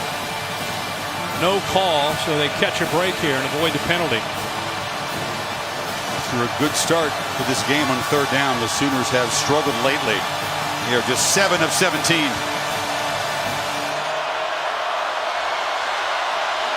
1 of 9 since halftime. Need 5. And Oklahoma will spend a timeout. The play clock was winding down, so Lincoln Riley will check that little folded piece of paper that's his play sheet and come up with something here, Kirk. We were kidding him in the meeting about Mike Leach, who he played for, and how small Mike Leach, his play sheet. You know, you got guys like Gary Patterson and others. You know, they got wristbands and the play sheet hooked to their belt all the way down to their knee, and his is a little 8x11 sheet of paper. Youngest football coach in FBS. He just turned 34 in September. Only been on the job 7 months, taking over for a legend. He's gotten his team here, and now he's got to keep a cool head too and make a smart choice. Bob Stoops looking on. Imagine what he's going through. He can't be involved in any way as far as coaching or offering tips. You can only imagine what his emotions are like watching his team, his former team. All right, now if I'm Baker Mayfield, I'm trying to find a matchup. Where's an advantage where I can win one-on-one? Andrews in the slot to the right. Dogs jump off. It's a free play for Mayfield, who flings it to the end zone. Intercepted. The pass is picked off by DeAndre Baker, but the Dogs jumped offside. And Mayfield, I think, knew he had a free play. He sure did, Chris. Offsides. Defense, number 13. 5-yard penalty. First down. Not just a penalty that wipes off an interception, but it gives Oklahoma a first down. Yep. Critical play. Oklahoma, and I think Baker, I think he saw that out of the corner of his eye that Ledbetter had jumped up at the top. 13, he moves right there. Good job by Wren of snapping the ball while he was already offsides, and now Baker's going to take a chance. And then, like you said, Chris, 3rd and 5, and with that pass interference, they get the first down. Once again, they bring in Kyler Murray. This is a wrinkle, the backup quarterback, the true speedster, the former Texas A&M Aggie. He's to the right of Mayfield. First down. Flowers split to the left, the H-back. Burdette in motion, option. Murray, the quarterback, takes the pitch from the starting quarterback, but the Dogs were ready. Bellamy drove him out right at the line of scrimmage. Yeah, they told us he's one of the fastest players on the entire roster. You know, he'll be their quarterback more than likely next year, the transfer from Texas A&M. Clemson and Alabama already underway in New Orleans. That game on ESPN2 at the moment. To shift here after this Rose Bowl's done. Top of the second overtime. 2nd and 10. Again, here is the matchup that you would expect them to try to go to down here. Andrews at 6'5", 254 is tough to match up with down in the red zone. They flip it short. Anderson hit behind the line as Roquan Smith makes another huge play. Well, he had him the entire way out of the backfield. Had him man-to-man, wasn't surprised at all. Baker Mayfield flips it out there, and Rodney Anderson never had a chance against Roquan Smith. Talked about Smith's frustration early. He wasn't an impact player in the first half of this game. He has upped his game after halftime, especially down the stretch. Now the Sooners need 12. It'll be another field goal attempt.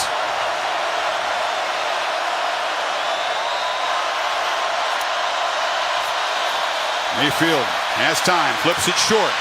Brown, a long way to go. Slips one tackle, spins, but is stopped at the 10, 11-yard line, and it's 4th down. Much better job in man-to-man by Baker. It's a crossing route. You've got receivers on the left crossing over, receivers on the right. A lot of times it creates that pick or that traffic jam where you get caught up in the clutter. This time Baker's able to avoid that and eventually chase him down. There's few kickers you'd rather have in this position. You see Seibert's reliability, 27 yards to put the Sooners on top.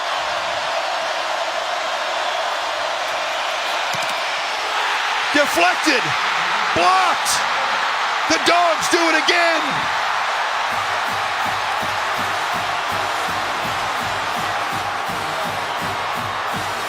I think Lorenzo Carter got in there. He's got such great length. It's 6'6".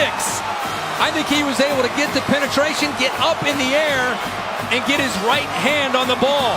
How about that, a senior for the Dogs? See if it's number 7 from the right side of the offense. Watch him get up in the air right there. Full extension. Yes, he gets his hand on that to prevent it from going through. They left him a gap. Carter took advantage. We mentioned how good Georgia's been at this situation. 3rd time this year they block a field goal in close, and now a field goal wins it for Georgia. Any points win it, and the Dogs would head back to Atlanta for a shot at the championship. From the 25. Make a big play, you're awarded those spiked shoulder pads, and now it's Swift and invading the backfield for the Sooners there. That's a nice play. Emmanuel Beal, the linebacker, dropped him for a loss. And you're expecting a run here and a conservative approach. They just want to be able to stay in field goal range, probably get the ball as close as they can to the middle, and Emmanuel Beal sensing that, just coming downhill instantly as the ball is snapped. Even after it was deflected, it fell short in the end zone. Enough of it. All right, they're going to flip Fromm out. Direct snap here to Michel. Chubb scored a touchdown earlier on a direct snap. Now it's Michel's turn, running all the way. Gets to the edge. Sonny Michel will send the Dogs home to the championship game.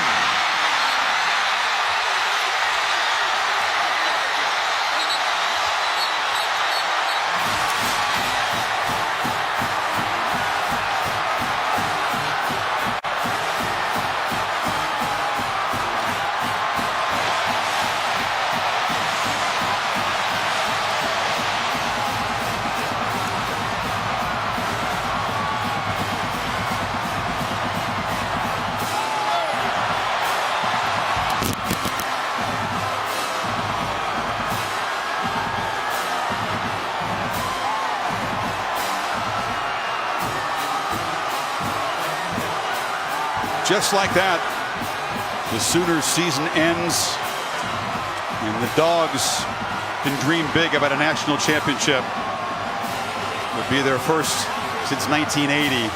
Sonny Michel, 4 touchdowns to offset a crucial fumble, but the final word in the highest scoring Rose Bowl ever and its first overtime ever. To Maria Taylor. All right, Coach.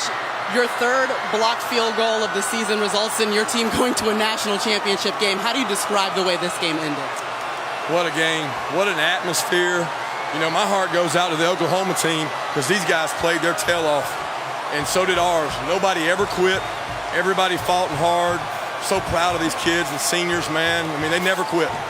Let's talk about those seniors. Lorenzo Carter, he gets the blocked field goal, and then you put it in the hands of a senior running back. I mean, what does it mean? These guys came back for this moment, Coach.